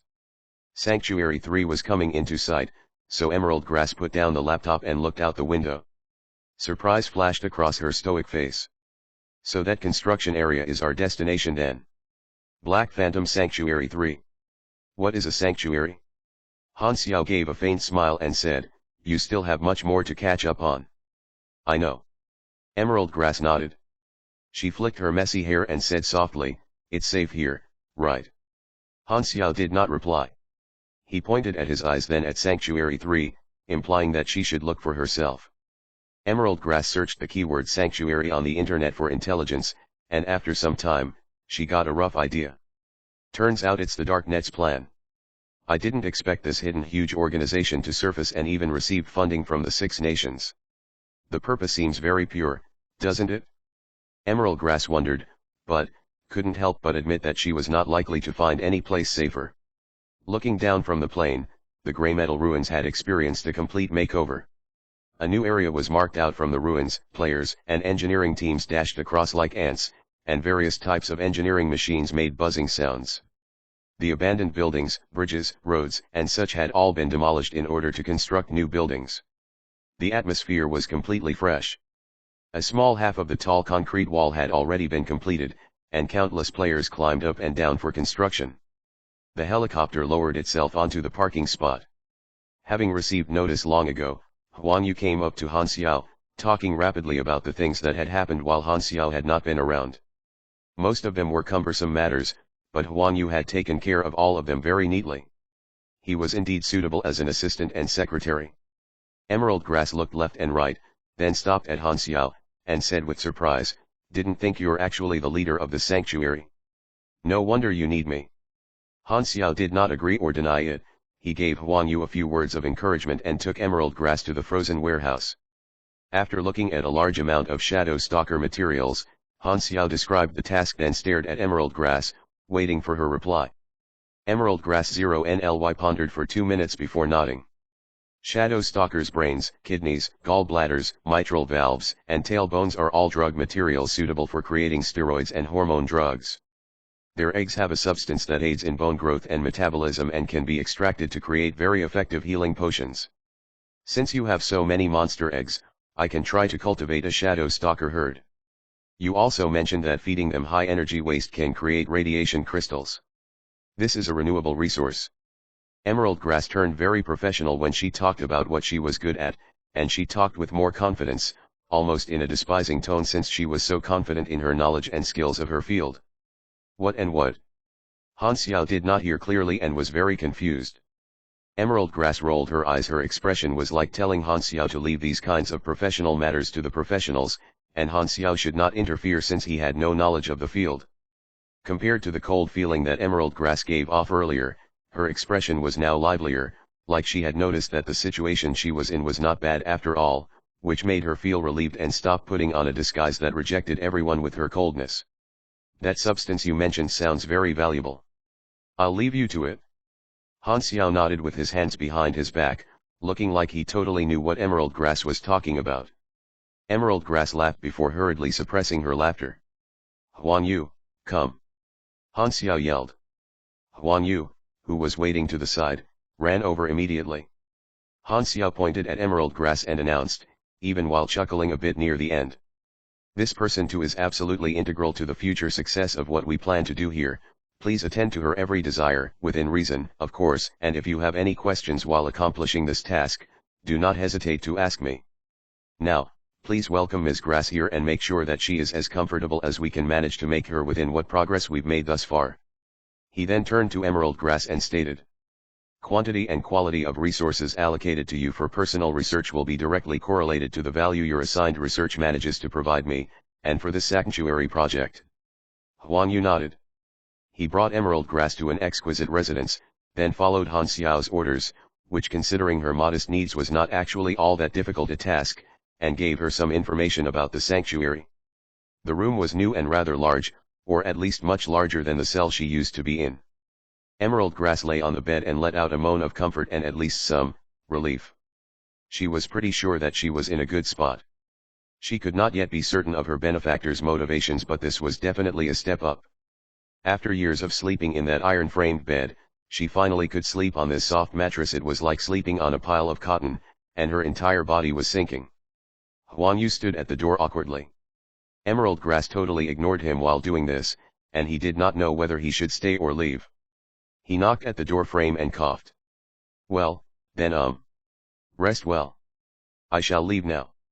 Emerald Grass took out the documents and started browsing after Huang Yu left, her eyes twinkling. Tens of thousands of undead inhumans are gathered in the sanctuary, and they were said to be undying somehow. More importantly, they could not carry any viruses, bacteria, or any other dangerous pathogens known to man. Amazing. She shouldn't need to worry about attaining any number of test subjects. There would be no infections, and there will not be another plague. How perfect. She had always found the collateral damage that her tests often caused to be rather distasteful. The sanctuary is also free and safe. Maybe staying here for a while won't be so bad. After all, I need time to digest the changes in the outside world. Han Xiao leaned on the chair in the office and stared at the laptop on the table. It was the image of real-time surveillance of Emerald Grass's room. Emerald Grass had some exceptionally dark history and had not yet proven herself to be trustworthy, so naturally, Han Xiao had some backup plans. He had placed a few hidden cameras in the walls of the room and monitored everything Emerald Grass did, including what Emerald Grass was doing then. Han Xiao squinted and thought, her actions are very different than before. She was calm and cold when she boarded the plane, but she displayed some signs of being a woman just now. It might be that she is only acting to relieve any suspicions I still have so that I'll let down my guard, and she is still just waiting for the right moment. Maybe. She's still deciding. Han just couldn't be sure. He was doubtful for a reason. The Emerald Grass in his memories was an anarchist who did not bow to any organization. She did things her own unique way and was unpredictable. Han Xiao was cautious because he knew how important Emerald Grass would be in version 2.0. There were also other benefits to Emerald Grass joining in. The players could do missions for her in exchange for her guidance and advance their class into pharmacist. With her joining in, it was another step forward for Han Xiao's plan of making a player's main city. To create a main city for the players, NPCs with all kinds of functions were a necessity. "Your Excellency, I have already arranged for her, At this time, Huang Yu walked in to report the situation. He took a few steps forward and saw the image on the laptop screen. He stopped the sentence, and the look in his eyes became weird. "Seems like I discovered something that I really shouldn't have. Is this what you'd call a peeper? Could this be the boss's unknown hobby? Will I be killed?" Huang Yu took a quick step backward and looked down at the floor, acting like he had not seen anything at all. Han Xiao clearly knew that Huang Yu had misunderstood him. He shook his head but did not bother to explain. Let it be a misunderstanding then. The great mechanic Han has never cared about what others think. "Don't tell anyone," Han Xiao said. Huang Yu thought that Han Xiao did not want anyone to know about his weird hobby, so he nodded rapidly. Emerald Grass was always very efficient. She started work almost immediately. The players did not know that he had a deal with Star Dragon secretly, and the efficiency of the information flow between players and NPCs was very low. However, Han Xiao required Emerald Grass to wear a mask and hide her identity just in case. It was not the best time to show their identity, and Han Xiao wanted to be steady for as long as possible. Due to the difference in information, the players were at a disadvantage when it came to their sensitivity toward pieces of intelligence. Without missions or a storyline introduction, they would have no idea what type of information the organizations needed, and they would also not know how the organizations operated.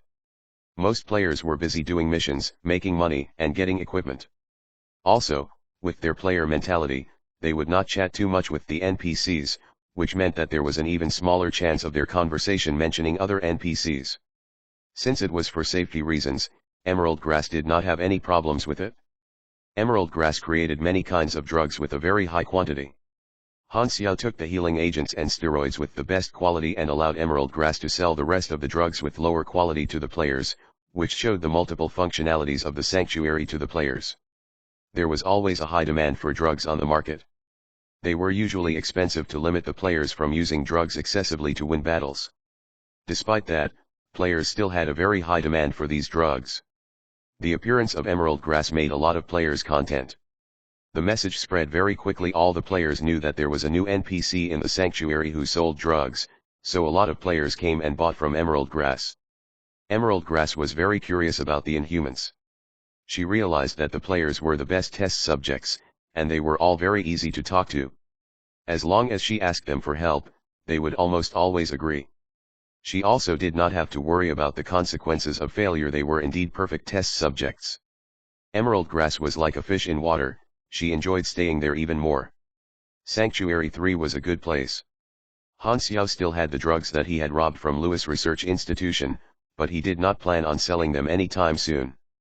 They were all of extremely high quality, and they would have much better effects when the level of the players became higher. Then he could sell them for a good price. Thinking about Lewis Research Institution, Han Xiao realized a small problem. The institution should know that Black Phantom was the one that robbed them by now, but they had not done anything about it. Looks like they are afraid because of my name. They don't dare take revenge, so they decided to hold their indignation in. Han Xiao sneered. Organizations that knew their place were the best. A lot of small troubles would be avoided, and he did not have to destroy them. Chapter 231, Expedition of the Six Nations. 20 days had passed since the start of Sanctuary 3's construction.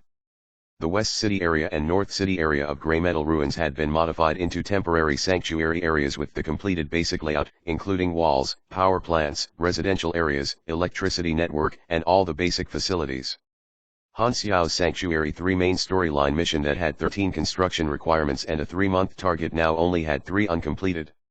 There were still 10 days until 1 month. He would easily complete it within the period. In that case, the mission would be completed 60 days in advance. According to the multiplier, the reward would be multiplied 6 times. There was no such thing as too much experience for Han Xiao. He would never let such an opportunity slip through his fingers. What would be completed within a month was only the basic layout. The overall requirement of the main storyline mission Sanctuary 3 was to build a completed Sanctuary 3, so there was still a long way to go. The good thing was, once the progress followed the right path, he did not have to care too much about the construction anymore. However, he had never actually cared all that much anyway. With Huang Yu's help, it was all pretty easy for Han Xiao. For the sake of more getting credit, Huang Yu was extremely diligent in showcasing his usefulness so that by the time rewards were distributed according to the amount of contributions one had made, he would receive a lot of credit. The assistant whom Bennett had sent was indeed quite capable. At least, Han Xiao had been satisfied with Huang Yu's efficiency till now. He took care of everything very well. The only downside to it was that Huang Yu was a man, and Hang was not pleasing to the eye at all. As the saying goes, when there's something to do, the secretary will do it. When there's nothing to do, do the secretary. Han Xiao had only heard of that saying. Unfortunately, he had never been part of it. He still remembered the owner of the small store below his house. The single old man that kept telling him how many CEOs he knew and how sexy their secretaries were. For the sake of the 5% off that Han Xiao received, he did not expose those lies. The single old owner had dreamt of the luxurious lifestyle full of women, and in his eyes, even a fart from a beautiful lady had a flower-like fragrance. Every time he talked to Han Xiao about this topic, Han Xiao would always show his contempt and tell the owner that this was not a noble lifestyle one should wish for. It would be better for the owner to refill his stocks and stop buying fake instant noodles. Every time that Han Xiao ate the instant noodles bought from him, there were no seasoning packages, and he had to chew them dry. Anyway, other than the assistant not being pleasant to the eyes, everything else in the sanctuary was going well. According to the discussion on the forums, there were currently 60,000 players working in Sanctuary 3, it was livelier than a street market. There were about 130,000 to 150,000 players in the entire southern continent, so almost half had gathered in Sanctuary 3.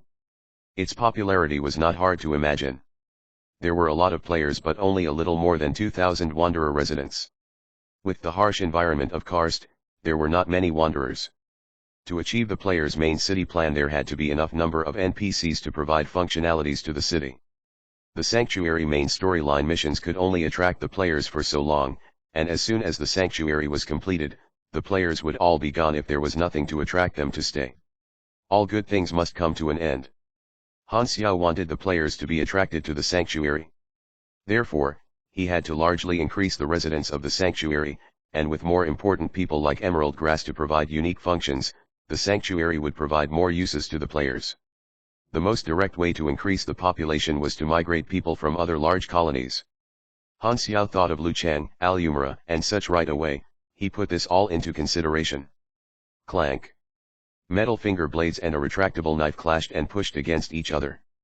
The weapon vibrated and made squeaking sounds. In the small empty square, Frenzied Sword, who had metal claws on his arms, was fighting with Hao Tian, who waved the retractable knife. Bun Hit Dog watched the two pro players spar, but he did not record due to privacy reasons. Further away, Han Xiao leaned against the recliner chair casually and observed their fight. Both Frenzied Sword and Hao Tian were pro players, and to hone their skills, they instantly agreed to spar with each other. After sparring once, it was like a fire that could not be put out.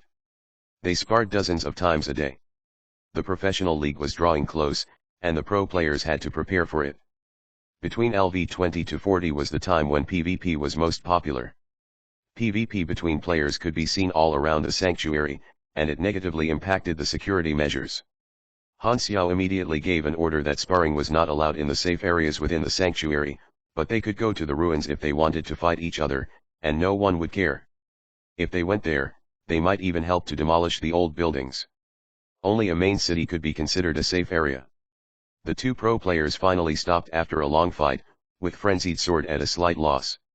It was normal in the early stages for a mechanical pugilist to lose to a pugilist that specialized in close-range combat. They would have their own specialties once their level was higher. In the 100 or so times they sparred, Frenzied Sword did not win even once, but Hao Tian did not look down on Frenzied Sword because of that. Rather, he was shocked. "You have a lot of potential, very suitable to battle in the pro scene," Hao Tian encouraged. Hao Tian believed in Frenzied Sword. Being able to fight against an extremely experienced god player like himself was a clear indication that Frenzied Sword had a lot of potential. Furthermore, Frenzied Sword was still relatively new to esports. Although Hao Tian was cold, it was because he focused on honing his gaming skills. He would always be joyful upon meeting players that were highly skilled, and he felt a sense of similarity toward Frenzied Sword. Frenzied Sword scratched his head. Not only was he not frustrated by losing to God Hao at all, he had actually learned a lot of techniques and felt more controlled during combat. He noticed that he did indeed have a lot of potential in close-range combat. Han Xiao had made a very accurate deduction and given him the right advice. The weapons that Frenzied Sword was using were called Leopard Mechanical Claws. It was a cold weapon blueprint that Han Xiao had received from fusing knowledge. Leopard Mechanical Claws were similar to the mechanical arms. They had an exoskeleton structure that covered the forearms, and the various finger parts were equipped with claw-like blades. Through the activation of the gears within, the blades would spin rapidly, which could easily cut through metal plates that are 1 centimeter thick. Han Xiao had built this equipment especially for Frenzied Sword. Frenzied Sword was the first player to follow him, and they had known each other since the closed beta, being rather reliable the whole time. Han Xiao had made plans for Frenzied Sword's mechanical pugilist path. Leopard Mechanical Claws were suitable for Frenzied Sword at the current levels, and they had even stronger power than the light mechanical arms at close range. Once Frenzied Sword was at a higher level, Han Xiao planned to build compounded magnetic chain split blades and magnetically controlled retractable armor for Frenzied Sword. Such equipment would make Frenzied Sword stand at the top of the players, and Frenzied Sword would be able to do more things for him once he was stronger. Hao Tian was a pugilist. Han Xiao did not have any arrangements for him, letting him go with the flow. Maple Moon had chosen to become a mechanic, and she was very interested in building. She even did missions for Emerald Grass and wanted to advance class into a pharmacist. She also offered to take over the missions to take care of Bear Cub, which saved Hao Tian from hell. In fact, she was walking bare cub at that moment. As for Bun Hit Dog, Han Xiao had very low requirements for him. Reports just had to be able to run fast. Bun Hit Dog had released another video recently that introduced Sanctuary 3. It had received quite good feedback on the forums, and he deserved part of the credit for contributing to the Sanctuary's reputation.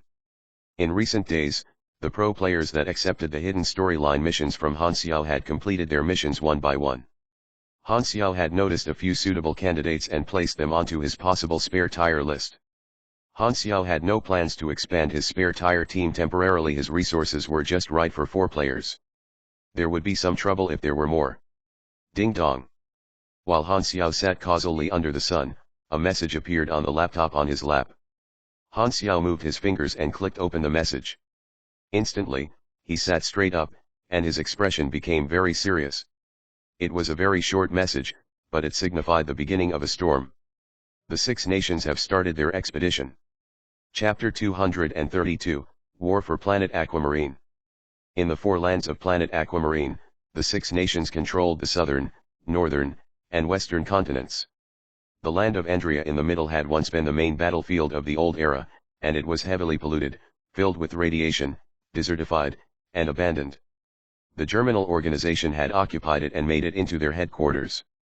The intelligence about the Germinal organization that Han Xiao had sold half a year ago had shocked the 6 nations, and the bases that the Germinal organization had operated for years had all been destroyed. The Germinal organization had been using these bases to threaten the 6 nations all these years, and now that they had been destroyed, the 6 nations had nothing to fear anymore. So, they finally decided to make the Germinal organization pay. The expedition began. A war did not start out of nowhere, especially one that involved almost the entire planet. The fires of war would only start once the military power and resources had arrived at the battlefield. After a few months of preparation, the expedition finally started on Galaxy Calendar Year 688, September 16. More than a dozen large Navy divisions left their military port simultaneously. With the carrier as the core, countless escort ships and destroyers with tens of thousands of soldiers on board marched forward. The 6 nations have discussed the strategic layout for their joint combat. The general commander for the Navy was Lin Lin from Raylan, a pure soldier without any political biases, experienced and steady, the person that was agreed by all the highest-ranked officials of the 6 nations. Lin Lin commanded the Navy to attack Andria from various directions for a full invasion. The Germinal organization had also planted defensive measures and military power along the coastline with the Navy and Air Force to protect their control of the coastlines. The first wave of battle was missiles. The Germinal organization engaged first and sent out their long-range missiles, wanting to destroy the 6 nations' navy before they entered their vision range. However, the missiles were destroyed midair by the anti-missile systems of the aircraft carriers. The aircraft carriers returned the favor and fired missiles back at Andria. Similarly, the Germinal organization was saved by their land-based anti-missile devices. Firing missiles at each other did not have any results, so the direction of the battle still depended on the results of real combat. The fleets engaged each other violently on the seas of Andria. The 2 armies fought against each other, explosions erupted continuously on one battleship after another, and there were ships sinking all the time. Although the main focus of large battlefields was the various war machines, the impact of superhumans could not be ignored. Without precautions, a strong superhuman could slaughter an entire ship of soldiers and destroy a battleship from the inside single-handedly. The existence of superhumans brought a lot of uncertainties to the battlefield, but luckily, the power difference between the Germinal organization's executive officers and 6 nations' superhumans was not very large. They both suffered wounds and restrained each other. As the main storyline of the Great War had been brought forward because of Han Xiao, the players that joined the expedition missions could only watch and did not have much of a chance to join in with the sea battle. Their level was way too low. They would not have had any impact if they engaged, they would only have died. The Navy commander on the Germinal organization side was a high-rank sea battle commander of a long-dead nation. The fleet of the Germinal organization was fierce like wolves under his control, but the 6 nations held their ground very firmly, like they clearly knew the Germinal organization's strategies. Thus, the Germinal organization's fleet suffered huge losses. On the southern battlefield, Star Dragon's Long Star and Flying Dragon fleet tore the Germinal organization's formation open. Hessla's Scorching Sun, Plundering Bird, and Sharp Spear fleets headed straight in and destroyed the islands that provided resources to the Germinal organization's fleets. The other four nations also had their own strategies on their side of the battlefield. Han Xiao had given a lot of information to Star Dragon before the war started, and the six nations had an advantage because of this information. It was because of Han Xiao's intelligence that they could take the lead in the battle, and the high-ranked officials of the nations did not forget that. The navy commander of the Germinal organization's ship was sunk during the sea battle. The cannons had turned him into pieces, and the vice commander, Anther, immediately took over as commander. In the face of the Six Nations siege, Anther could not stand his ground and lost a large area of the sea within just 3 days, eventually giving up the coastline control and moving the troops back to the land for defense. The Germinal organization was going to use their home advantage in Andria to fight against the Six Nations. After gaining control of the coastline, the Six Nations locked down the seas nearby. The fleets surrounding Andria were equipped with pervasive sonar detectors that prevented the submarine attack or escapes. Like a huge net, the entire land of Andria was surrounded. The Germinal organization had nowhere to flee to. The aircraft carriers became moving air force bases and challenged the Germinal organization's control of the sky as they fought against the Germinal organization's air forces. Nuclear bombs were the last resort, and they would not be used unless there was no other choice. The transport ships dropped off the ground troops on the coastline. The ground troops of the Six Nations had finally put their feet on Andria. The ground war had started.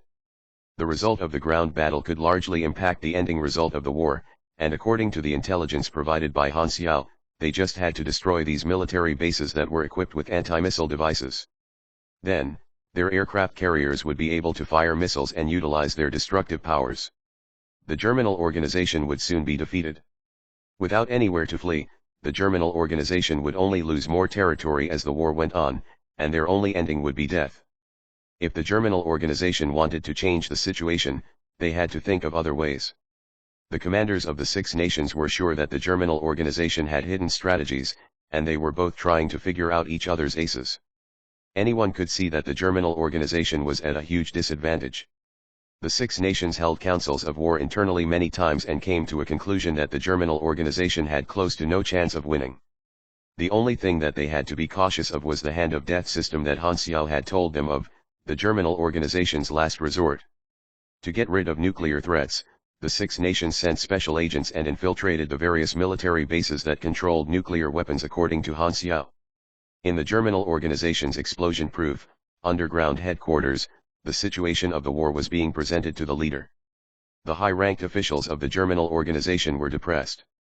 It was only the start of the war, yet the situation had been continuously heading toward their loss. The Germinal organization indeed had no chance against the Six Nations on paper, but they still had certain strategies, which should have had a surprising impact on the ground war. In Han Xiao's previous life, the Germinal organization and Six Nations had been on par during the start of the war.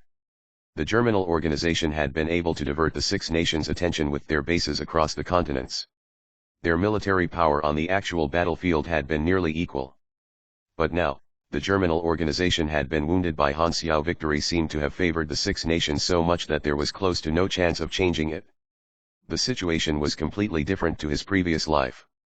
All of this was the impact from a tiny butterfly, Han Xiao. Nobody knew how they could win the war, but the calmness on the leader's face made everyone believe he had a way. Port of Holm, Aviary, and Timifa, all of the 13 ports are lost. The Six Nations have been sending their ground troops to the shores non-stop. From the north, Raylan and Theseus are attacking the Sunset Valley base and Black Tree base. If these bases are lost, we will lose part of the missile launchers. The other four nations are pushing in steadily, and the guarding division led by Bark and Mu Haishan had been defeated. They are marching toward the important bases.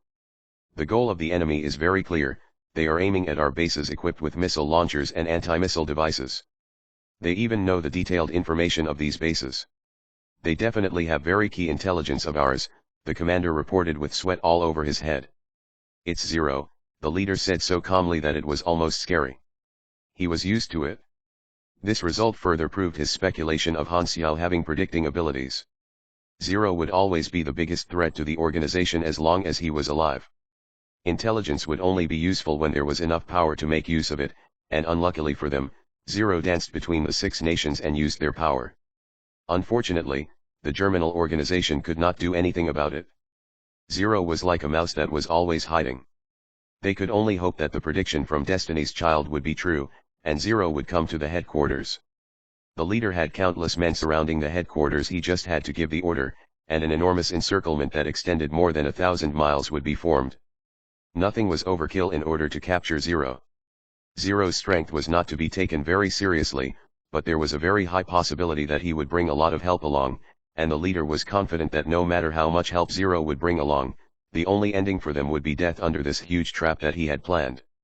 As for whether or not Zero's predictive power could predict these traps he had set, the leader had run a small experiment to test it. He had mixed up some of the military strategies and noticed that the 6 nations were unaware of these changes. From that, he knew that Han Xiao's prediction had limitations, or at least, it was not completely accurate. Thus, the leader had no choice but to believe in Destiny's Child. As a passive party, he could only wait. The leader slammed the table with his gloved fist and said very coldly under his mask, "We would only have a chance at victory if we kill Zero." Chapter 233, Level 60. The impact that the war had was very huge.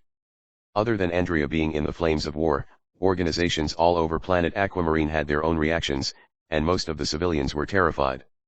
As Han Xiao had said in the speech that he stole from Bennett, the scars of the old era had yet to heal, but they were torn open with blood and awakened a lingering fear within people's mind. All the high-positioned people of the society were paying a lot of attention to the war, and the lower-class people were affected as well. The goal that the Germinal organization was promoting was to overthrow the 6 nations, and there were many remnants of dead countries all over the world that had mixed feelings. At the same time, the brutality of war seemed infectious. Violence occurred more often everywhere around the world. Robbers in the wild became more active due to the chaotic situation of the world, forcing wanderers to mass migrate. However, this was rather beneficial to the darknet. The sanctuary plan proved its use. All of the sanctuaries attracted a wave of residents. Other than the southern continent, the players in the western continent and the sanctuary that did not join the sanctuary missions had also acquired other benefits. Missions were plenty in the chaotic world, which satisfied the players' needs. Fall of the Germinal current progress, 27.1%. The entire world was paying attention to the battle, and the darknet was no exception. Han Xiao, who was in Sanctuary 3, far away from the battle, was also paying attention to the information continuously. He had 2 sources of intelligence, one being the battle situation intelligence collected by the darknet, the other being the battle videos on the forums shared by the players. It had been more than 10 days since the war started. The situation kept changing. The progress of Han Xiao's Germinal organization main storyline that had been stagnant for a very long time suddenly shot up 5%, and it was still growing. He shared intelligence with the 6 nations, which meant that he had contributed indirectly to the 6 nations' achievements. Therefore, he could share a part of the overall progress. Flames of the war filled the skies far away. Han Xiao watched the flames from Sanctuary 3, and the basic layout of Sanctuary 3 was also being completed in the meantime. The players were joyful. They were filled with pride and a sense of achievement. This was a city that they had built, and they felt a sense of belonging toward it. Compared to the joyful players, the residents in the sanctuary were feeling down because of the atmosphere of the war. The sanctuary reaching its completion brought them some safety, but they were still mostly worried and afraid of the future. The war affected everyone around the world, only players were unaffected. That was because they did not have to consider the future at all. The more chaotic the world was, the happier the players were. Han Xiao received the short-term reward for achieving the requirements of the sanctuary main storyline. It was completed 61 days in advance, thus, he received a bonus 610% experience, totaling to 568 million experience. This was the mission that had given him the most experience up till now. There was also the reward of relationship points with the darknet increasing by 1250, achieving the relationship tier of respect. The overall grading of Sanctuary 3 has also jumped from D to B, which showed that the plan had been carried out perfectly this time. The short-term requirements did not update, which meant that there would not be any guidelines after this. In order to complete the Sanctuary 3 mission, the entire sanctuary had to be completed. The more mission requirements that were completed, the higher the final overall grading would be. The construction of the sanctuary was on the right track already, so Han Xiao did not have to worry about it at all. He just needed to leave it to continue the construction. Do. Bennett called with a surprising tone. The early stages of construction for Sanctuary 3 is already completed. Han Xiao laughed faintly and said, "Compliment me." Bennett was speechless. After a long pause, he finally said, on a serious note, "The progress of Sanctuary 3 is already ahead of Sanctuary 1. You have help from the Inhumans, so Sanctuary 3 might be the first to be completed. Keep this up, I have a lot of hope for Sanctuary 3. As you know, the wilderness has not been safe since the war broke out. Wanderers have migrated in mass. Our sanctuary can be of use right now, so try to bring as many people in as possible." Han Xiao wrote this down on a paper and planned to give it to Huang Yu to take care of. The high-ranked officials within the darknet could not believe this result, saying that the progress of Sanctuary 3 had already exceeded Sanctuary 1, how could it make sense? The use of Inhumans was clearly shown. The people of darknet received insights from Han Xiao.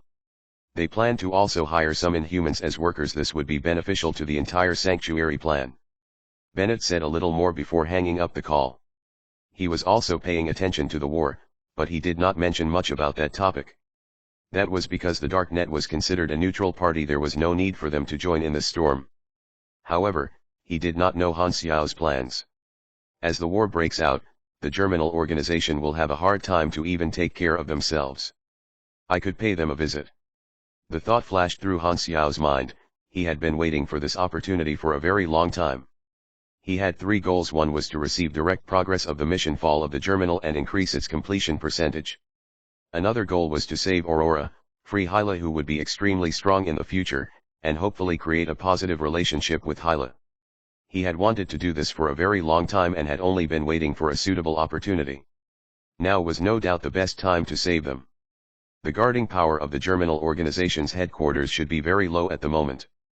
His third goal was related to his own growth, which also had to be completed in the Germinal organization's headquarters. Han Xiao was planning to act alone, only then would it be stealthy enough. Andria had become a battlefield now, so it would only be easy for him alone to cross the battlefield and the Germinal organization's security, then head to their headquarters. His confidence came from his strength that had improved once again. 5 pieces of purple equipment lay in front of him. He had completed the class advancement mission in this month. With the first success he had, the rest had followed easily. Class advancement requirement: build 5 purple equipment above level 60. Progress: 5/5. Class advancement succeed. You have received a new class magnetic ring mechanic LV1, plus 70 energy, plus 2 dexterity, plus 1 endurance, plus 4 intel. You have received 4 free attribute points. You have received 1 potential points. You have learned advanced machinery affinity. You have learned surging mechanical force. You have learned electromagnetic energy extraction. You have learned talent energy modification. Magnetic ring mechanic, also called basic mechanic, was where one graduated from being a trainee and pushed open the doors of the superhuman mechanic class, looking into the beautiful scenery behind these doors. The magnetic ring mechanic's specialty was utilizing the electromagnetic element energy into building machinery and increasing its affinity, thus improving its efficiency and quality. It was more superhuman-like. After becoming a magnetic ring mechanic, the energy of the mechanic class would be called mechanical force and could be used in many aspects of the machinery. The newly awakened ability surging mechanical force allowed the user to use energy to increase the power of machinery, similar to overload, but this was a continuous ability that causes very little damage to the machinery. It was a basic use of the mechanical force and also a prior requirement to many advanced abilities.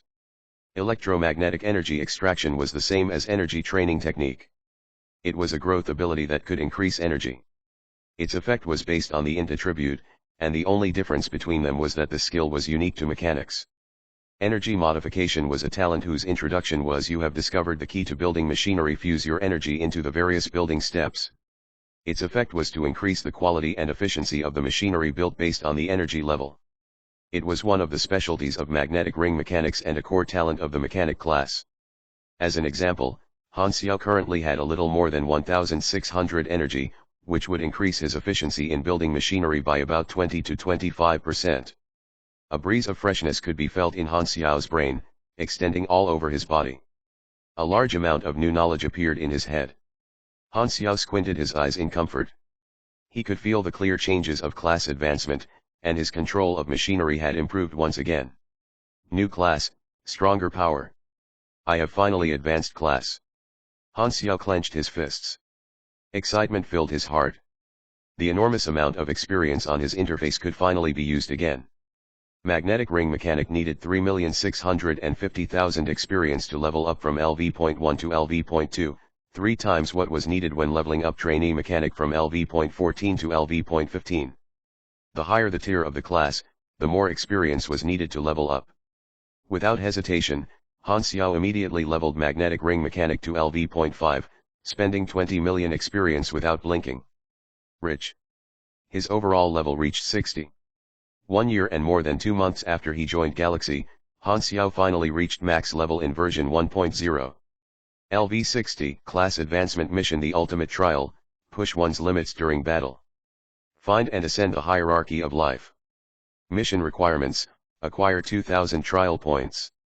Current progress, 0/2000. Trial points are gained through killing enemies. The stronger the enemies are, the more trial points. The harder the victory, calculated by the amount of health lost, the more the trial points. As expected, the version has no restriction on me because I'm not a player. Han Xiao had expected this long ago, but he still could not hold back his happiness. What this meant was that as long as he completed the class advancement mission, he could become the only one on this planet to break through level 60. He would stand on the peak of planet Aquamarine, a place that no one could reach. Just thinking about it made Han Xiao very excited. His eyes looked beyond planets, it was the entire universe of Galaxy. This type of class advancement mission requires a large amount of combat and killing. I have to first see what kind of enemies give me trial points. Low-level ones are out for sure. It has to be high-level strong enemies, Han Xiao thought. Since he was going to Andrea, he could try to complete the class advancement in the process. Only the battlefield would be filled with strong enemies, and only then could he go all out. He could damage the germinal organization at the same time. It was a steady but a little playful plan, just as how Han Xiao had always been. Putting this matter aside, Han Xiao assigned the free attribute points, which all went to Intel as usual. Afterward, he spent 25 million experience to max the level of the newly acquired Advanced Machinery Affinity and Surging Mechanical Force. The tons of experience that he had stored could finally be spent on something. Seeing the experience turning into his strength step by step, Han Xiao felt a sense of fulfillment. Looking at the interface, his combat power level grading had exceeded 2000. He was at grade C. Chapter 234, Hiring Path.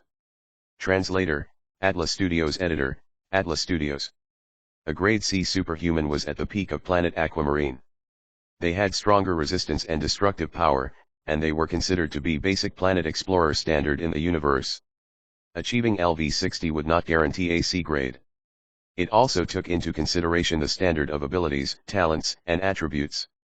Most of those who were level 60 in planet Aquamarine were just at grade D+, only those like Bennett were at grade C. There were only about 20 grade C superhumans across the whole of planet Aquamarine. Han Xiao now stood among the very top. He was more confident. Since he had decided to go to the battlefield, he had to prepare for it. After advancing his class to magnetic ring mechanic, his mechanical skills had improved another level. Han Xiao spent a few days enhancing his equipment once again and built some new machinery that might be of use. However, he did not delay for too long as the germinal organization was in a dire situation and might turn Aurora into drugs any time. He had to save her as soon as possible. After he finished his preparation, Han Xiao called Huang Yu over in the evening and said, "I have to leave for some time, about half a month most likely. You will take care of the matters in the sanctuary during this time." I was already the one doing that. Huang Yu did not say the sentence that he wanted to. Instead, he asked, "Your Excellency, where are you going?" "Don't ask what you shouldn't ask." Han Xiao carried his equipment bag and said, "The construction of the sanctuary is on the right track. Make sure it stays that way, or you know the consequences." Huang Yu hastily nodded. Han Xiao walked out of the room and toward the helipad. The helicopter was already waiting. He observed the current situation of the sanctuary on the way. There were a lot of players, and it looked very lively. Other than the construction, the newly joined Wanderer residents also hired players to do some simple jobs. The outline of the player's main city that he had imagined could already be seen. Han Xiao planned to act only for this rescue operation. The 6 nations had locked down the Andrea battlefield. If he approached as a third party he would be taken as an enemy and attacked. It was not easy to get close to the battlefield, and Han Xiao could not just close in while taking a plane like before. He had to go through the official procedures to enter the battlefield. On the coastline of the southern continent was Star Dragon Stone Port Base. 3 heavy cargo planes were being checked before taking off. They had the mission of carrying important resources over the sea. In the small square beside the plane, hundreds of people in various clothing were either standing or sitting. They did not wear the uniform of Star Dragon military, but they shared the same aura that they were not to be messed with. They stood in distinct groups and sized each other up. These people were mercenaries belonging to different organizations. Mercenaries were not rare in such large-scale wars, and the 6 nations did not have any problems with hiring them. Mercenaries were like hounds searching for the smell of blood, taking part in wars to earn themselves a fortune. As the saying goes, people are gathered by profit and separated by profit. Even some contract killers in Blood Pack society wanted to be part of it. Most of the contract killers just had their names associated with the Darknet. They were not technically subordinates and were not under Darknet's command. There were many superhumans among mercenaries. These were the power that the 6 nations needed. There was no such thing as too many superhumans. The party taking the lead in the war would receive help from all over the world, and using this help effectively could further expand one's advantages. The situation of the ground combat between the 6 nations and the Germinal organization was rigid.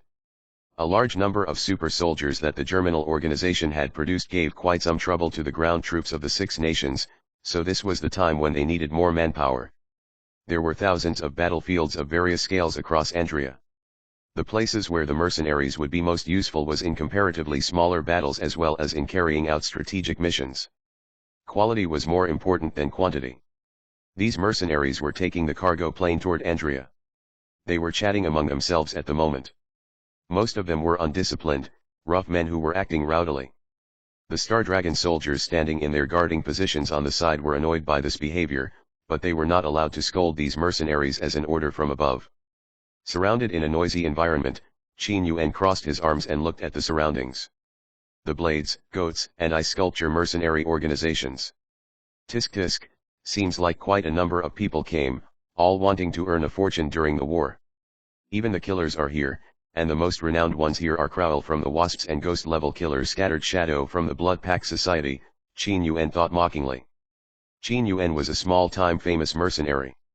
The mercenaries organization that he belonged to was also the top among the others. He received a lot of attention, and there were a few others that received the same treatment as well, including Crowell and Scattered Shadow. These 2 killers had also proved themselves with their battle results. Everyone in the circle knew that the Wasps organization and the Blood Pack Society were competitors and enemies.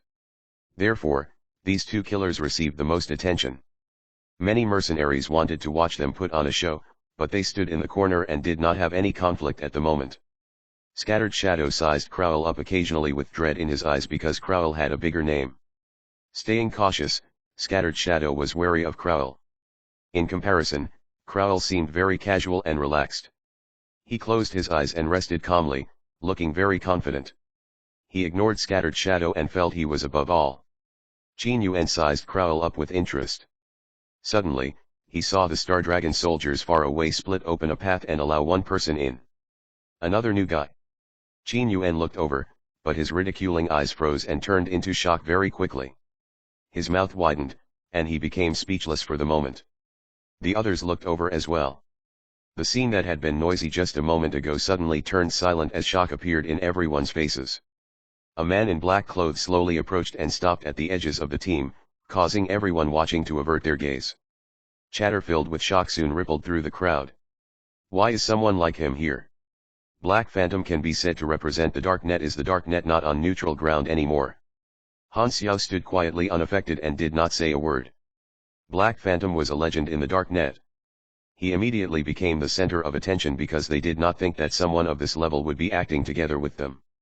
They were of totally different levels. Just by standing there, Han Xiao made these mercenaries shut their mouths in fear. The Star Dragon soldiers on the side were surprised and contented to see this. Finally, they could give their eyes a break. They looked over at these mercenaries that had been lawless just moments ago. Who told you guys to be so full of yourselves? Finally learned your lesson. Qin Yuan suddenly noticed something. He subconsciously looked at Scattered Shadow. The others have also noticed and looked over as well. Blood Pact Society was also a member of the Dark Net. Scattered Shadow did not think that he would meet a legend from the same organization here. He wanted to approach Han Xiao and strike up a conversation, but he was afraid of being looked down upon. His eyes were filled with a mix of respect and hesitation. Nonetheless, the arrival of Han Xiao made him feel much safer and more confident. He stared at Crowell with taunting in his eyes like he was going to look for trouble. Damn it, why is he here too? Crowell's back was completely soaked in cold sweat. The calmness he had earlier was long gone. Seeing the provocative look in Scattered Shadow's eyes, he immediately turned away and did not look back. He then walked into the crowd and decided to be a coward. Scattered Shadow felt very relieved and relaxed. It was the first time he had felt so good by making use of the fear others had for someone other than himself. Under the strange atmosphere, seconds felt like years to everyone present. Then, finally, the plane was ready, and the Star Dragon soldiers announced that it was time to start boarding. The next moment, like everyone had made an agreement, they split open a path, and at the end of it was the confused Han Xiao. Qin Yuan coughed and said respectfully, please go first. Well, this is quite a good treatment. Am I that scary? Han Xiao shook his head, carried his equipment bag, and boarded the plane before anyone else. He casually found a seat and sat down. The others only then heaved a sigh of relief and boarded the plane respectively. Whoosh! After some turbulence, the plane took off. The official path to go to Andrea for Han Xiao was to become a mercenary of Star Dragon. This was the easiest way. The reason he had chosen to use Black Phantom's identity and not change his face was, although the 6 nations accepted mercenaries into the war, they still would go through their records and did not allow anyone that was not trustworthy. This Black Phantom identity of his not only did help to fight the Germinal organization before but also belonged to the Dark Net. It was a very trustworthy identity and was approved easily. Of course, using the identity of Black Phantom would impact the Dark Net's firm neutral ground negatively, but these were all small problems in Han Xiao's eyes. He actually had another choice, which was to change face and replace another mercenary then board the plane secretly, but he felt that he did not need to go against the rules if he could enter through an official channel. The phone in his pocket started vibrating. Han Xiao took it out, and it was a call from Bennett. He picked up the call, and the next moment, Bennett's scream almost broke his eardrums. Come back now. Chapter 235, Infiltration, 1. Translator, Atlas Studios Editor, Atlas Studios. Han Xiao moved the phone further away from his ear, before picking his ears with his pinky and saying unhappily, lower your voice. Why didn't you discuss with me? Bennett said furiously. You represent the Dark Net, joining the war means we have lost our neutral ground. The impact behind this. Han Xiao covered the speaker and looked around at all the mercenaries who were eavesdropping with a warning in his eyes. The seats in the cargo plane were opposite each other, so everyone saw the look on Han Xiao's face. They were all confused as to how they messed with him. Qin Yuan was the first to react. He immediately took out earplugs and placed them in his ears. The others saw this and understood as well. They all followed suit. Only then did Han Xiao uncover the speaker, and Bennett's nonsense finally came toward the end. He did not hear most of it, but he still replied as if he was listening all the time. Therefore, don't get involved in this, Bennett said. The Germinal organization will definitely lose. No matter what grudge you hold against them, there's no need for you to settle it yourself. This is a private matter, Han Xiao replied. Of course. How can it not be a private matter? Bennett yelled furiously. The Germinal organization can't even take care of themselves anyway, Han Xiao said. Isn't it good to make use of the opportunity? Neutral standings aren't important in the current situation anyway, so don't worry. You didn't actually hear any of my analysis just now, did you? Bennett was stunned. Tisk, got found out. Han Xiao shook the phone rapidly and moved it further away while yelling, hello. I'm on a plane. The signal is bad. You stop lying too. Han Xiao hung up the phone. Bennett would definitely be unhappy with him doing this, so Han Xiao felt somewhat apologetic. However, that did not mean that he would not do it just because Bennett was unhappy. Exterior factors would not determine his actions, he only followed his own thoughts. Furthermore, Han Xiao was very clear that there was no meaning to whether the Dark Net maintained its neutral ground anymore. If the Germinal organization was destroyed, Darknet would be next on the list. The Darknet always seemed harmless, but no one could be sure that they would continue to be in the future. In the previous life toward the end of version 1.0, the Six Nations expressed their intentions to suppress the Darknet. Now that the germinal organization had met their demise 2 years in advance and the Six Nations were not as damaged, they might suppress the Darknet at an even earlier date.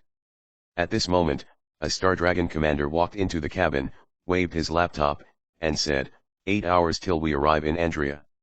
The destination is Migratory Birds Port on the south side. These are the basic situations of the southern battlefields and some missions.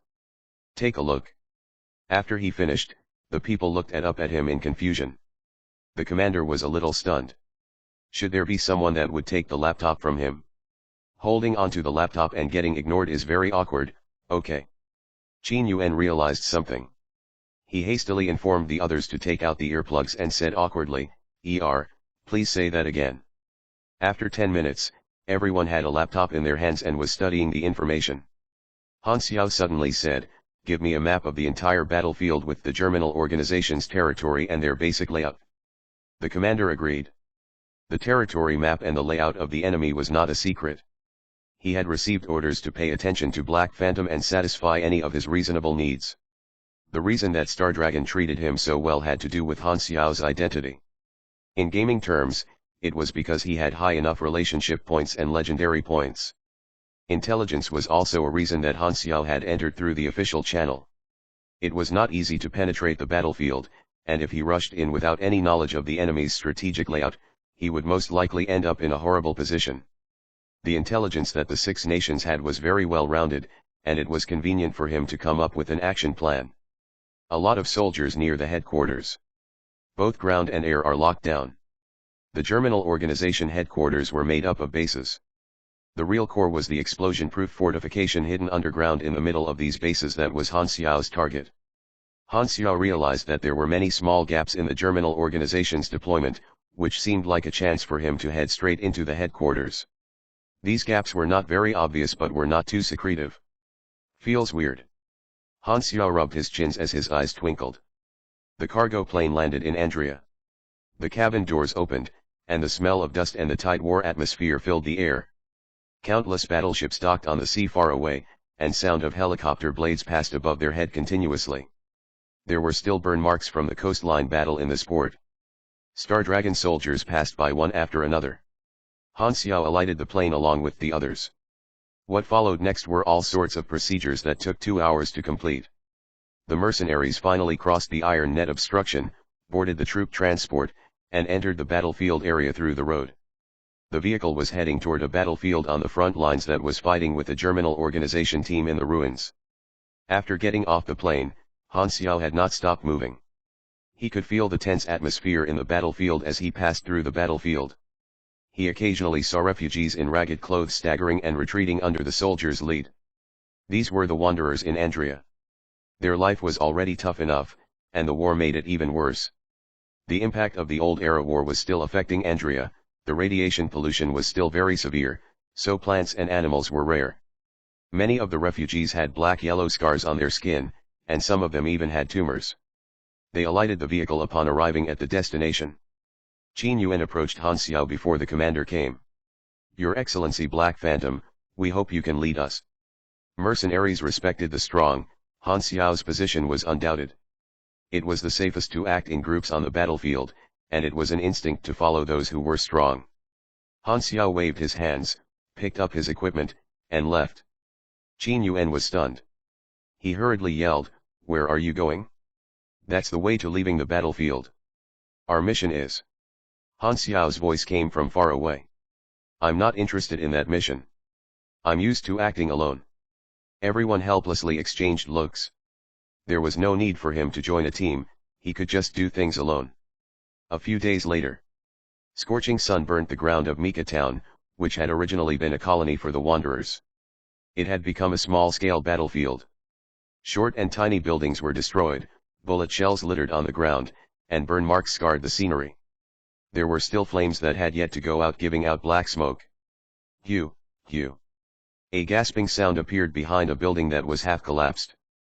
A few superhumans in Star Dragon combat suits were hiding behind the wall and cautiously observing the surroundings. They were pugilists cultivated by the military. With the civilization standard of planet Aquamarine, pugilists were the easiest to create in large numbers compared to the other superhuman classes. Captain, our situation is very bad. The Germinal organization has outnumbered us. They have a small team of 200 people, 7 superhumans, and 15 super soldiers. We only have 11 superhumans left, and we are separated from each other. I have requested for backup, Fang Yun said in a low voice. The Division 13 agents will be providing the backup as long as we can hold on for an hour. An hour, there is still a group of damn inhumans among the enemy. They are too difficult to deal with. At this moment, the sound of machine gun fire appeared from afar. Sounds of crying and screaming appeared but disappeared the next second. There was still a group of refugees that did not retreat successfully in this battlefield and hid in fear. The Germinal organization was worried that the people of Star Dragon might disguise themselves as these refugees, so they killed every one of them. With these refugees to stall time, we won't be discovered so soon. A flash of pity appeared in Fang Yun's eyes as he nodded heavily. At this point in time, they had to make use of everything to protect themselves. The battlefield did not allow sympathy, and there was no time to care about the lives of a group of refugees. There is no justice in war. At the same time, in the second floor of a building, Han Xiao changed his face and put on a ragged coat to disguise as a refugee. He stayed beside the window and looked out to observe the situation outside. This battlefield was the target that he had decided with after a few days of searching. His plan was to kill a member of the Germinal organization here, switch to his face, and disguise as him, which would allow for easier infiltration. He had used this method before, and he planned to use it again. It would be as difficult as finding a needle in a sea to find him in this chaotic battlefield. When he observed the battlefield deployment, Han Xiao had noticed the gaps, but he thought that since he could notice this weakness, the 6 nations and the Germinal organization would be able to as well. It looked like a trap, so he decided to use his own method. The risk of breaking directly into the headquarters was too huge, and Han Xiao's destination was the underground headquarters, which would be many times harder. It was safer and stealthier to infiltrate by changing faces and identity. Even if he was exposed, they would not know his identity, and he could still switch to another face and continue infiltrating. At this moment, a loud bang came from someone kicking open the doors downstairs. A group of people came in to search the building. Chapter 236, Infiltration, 2. Ta, ta, ta. With the sound of footsteps, a pair of people headed upstairs.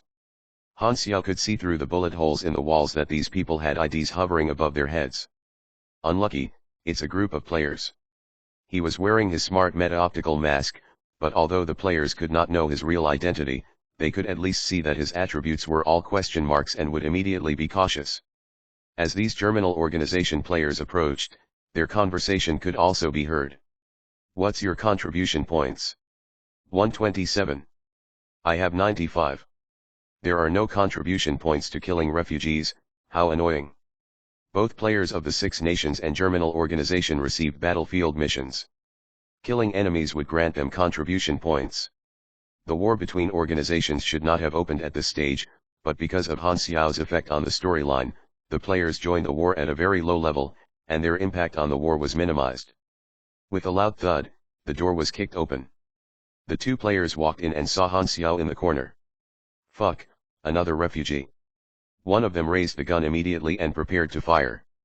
His attitude was like the person before him was worth less than an ant. Whoosh. A few blades flew out near the ground and slashed through the 2 players' necks in a flash. Blood shot out as they turned into white light and disappeared. They were killed in an instant. These players were at around LV20 and had about 300 HP. With Han Xiao's abilities and talents, the damage of his purple compounded magnetic chain split blades was between 145 and 212, but he could deal about 3 times what was shown on the interface. Taking into consideration the enemy's damage resistance and reduction, it was still a piece of cake to instantly kill the players around this level. There were a few more players outside. Han Xiao wore his electromagnetic scanning goggles and looked through the wall for their locations. He controlled the hovering blades to penetrate the wall and slash open the throat of these players. No one could react. The last thing they saw was a flash of light. After killing all the enemies, Han Xiao returned the compounded magnetic chain split blades to his sleeve. Then, Han Xiao changed to another face and left the building with a low profile. He hid in the ruins and avoided the Germinal organization troops before finding a new house and observing the situation, waiting for an opportunity. Hope it's not players again, Han Xiao mumbled. Flashes of white light appeared one after another. These players revived at the Germinal organization battlefield revival point. They still had not realized what had happened, and their faces were filled with confusion. How did I die? Was there a bug? They looked at the combat information on their interfaces hastily. Unknown has dealt 575 damage to you.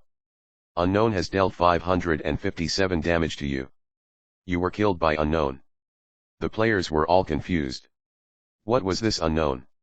Tuck tuck tuck.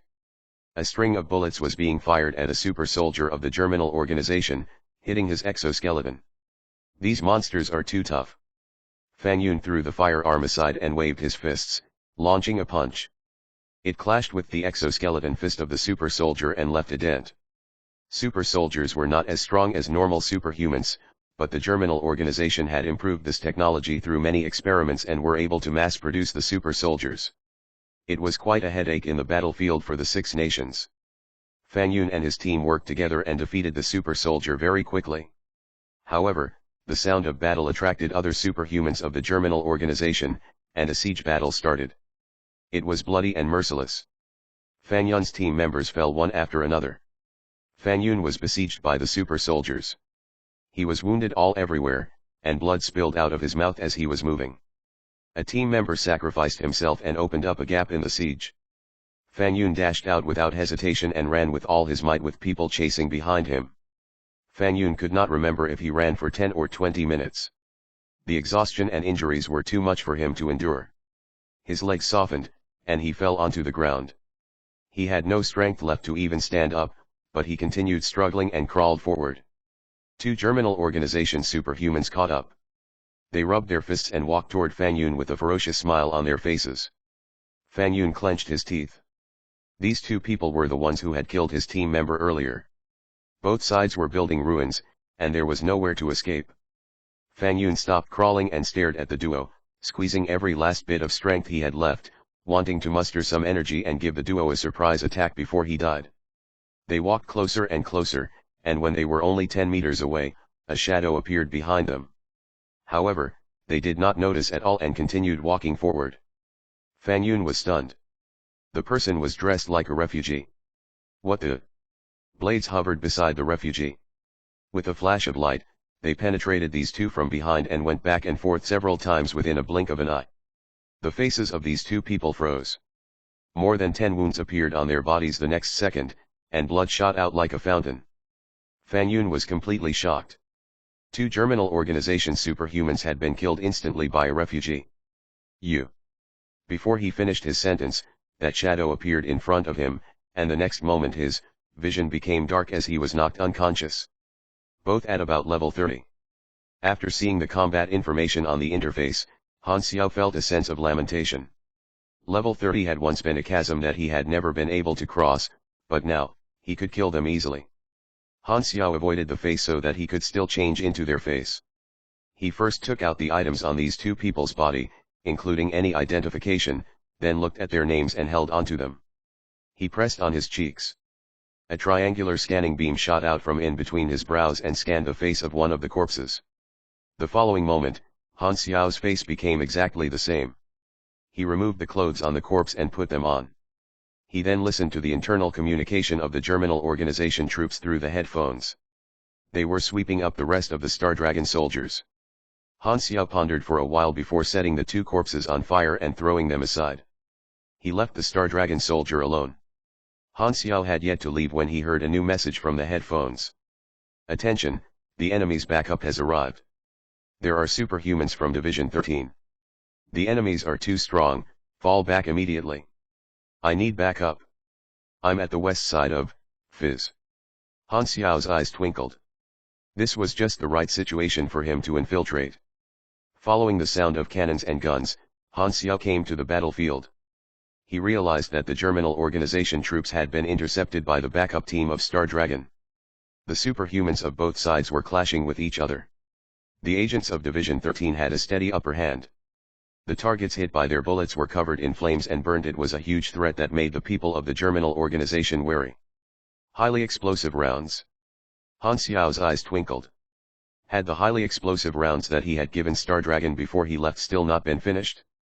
What he did not know was, after he left, Division 13 collected all the leftover highly explosive rounds, and after they burned 3 workshops trying to figure out its blueprint, they sealed them up as important resources, only giving them to their agents during very important missions.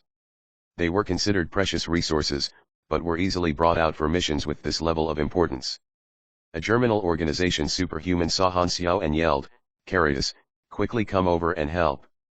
The unlucky guy that Han Xiao had changed into was called Carius. This yell also made the Star Dragon people notice Han Xiao and fired at him. With his fast reactions, Han Xiao hastily dodged and left a burning trail on the ground behind him. He rarely used high explosive rounds anymore, and he did not expect the Division 13 to still be using them. After all, they were just his leftovers. Han Xiao did not want to be stalled, but trouble came looking for him. A Star Dragon agent turned and headed his way. He dashed over, covered in flames, and took out a knife handle. It was the retractable knife that Han Xiao had built before. "Hello, pugilist." Han Xiao hooked his fingers. Compounded magnetic chain split blades flew out low on the ground and immediately slashed open the flesh of this pugilist. He fell onto the ground the next moment while he was still charging toward Han Xiao. Han Xiao bolted over and sent him flying with a kick. He hit an SUV and the entire vehicle was turned over.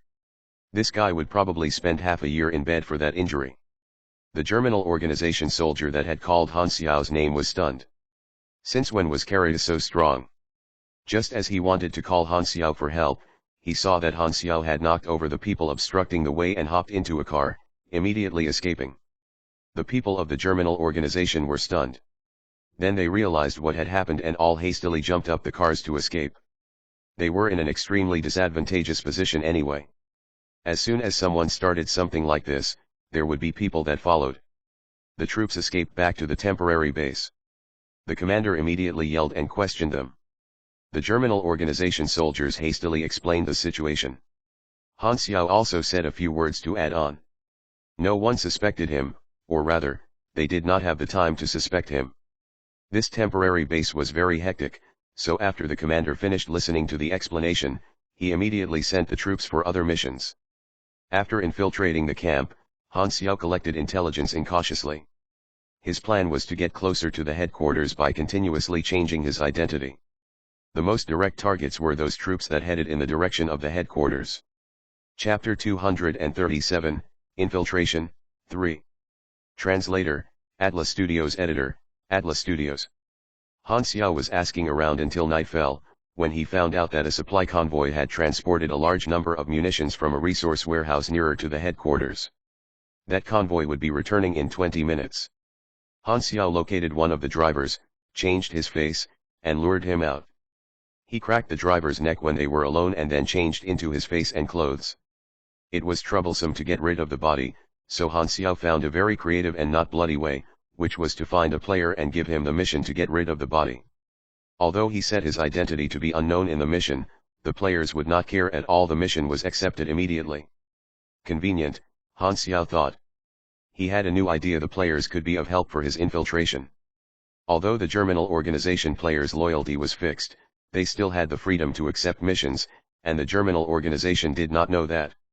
Han Xiao received an order very soon after he disguised himself as a driver. The GPS in the car showed the route, so Han Xiao simply followed the convoy and arrived at the resources warehouse half a day later. He then used the same method to gain more intelligence. After 2 days, Han Xiao finally arrived at a base near the headquarters after changing his identity many times. The group of black bases could be seen far away, occupying as much space as a medium-sized city. This was the Germinal organization's headquarters, but Han Xiao knew that the real core area was hidden underground. Han Xiao asked around from the soldiers there and found that it was almost impossible to enter the underground headquarters. Thus, he had to find a target with special identity. Fang Yun woke up and realized that he was lying on a hospital bed in a medical tent. Around him were injured soldiers.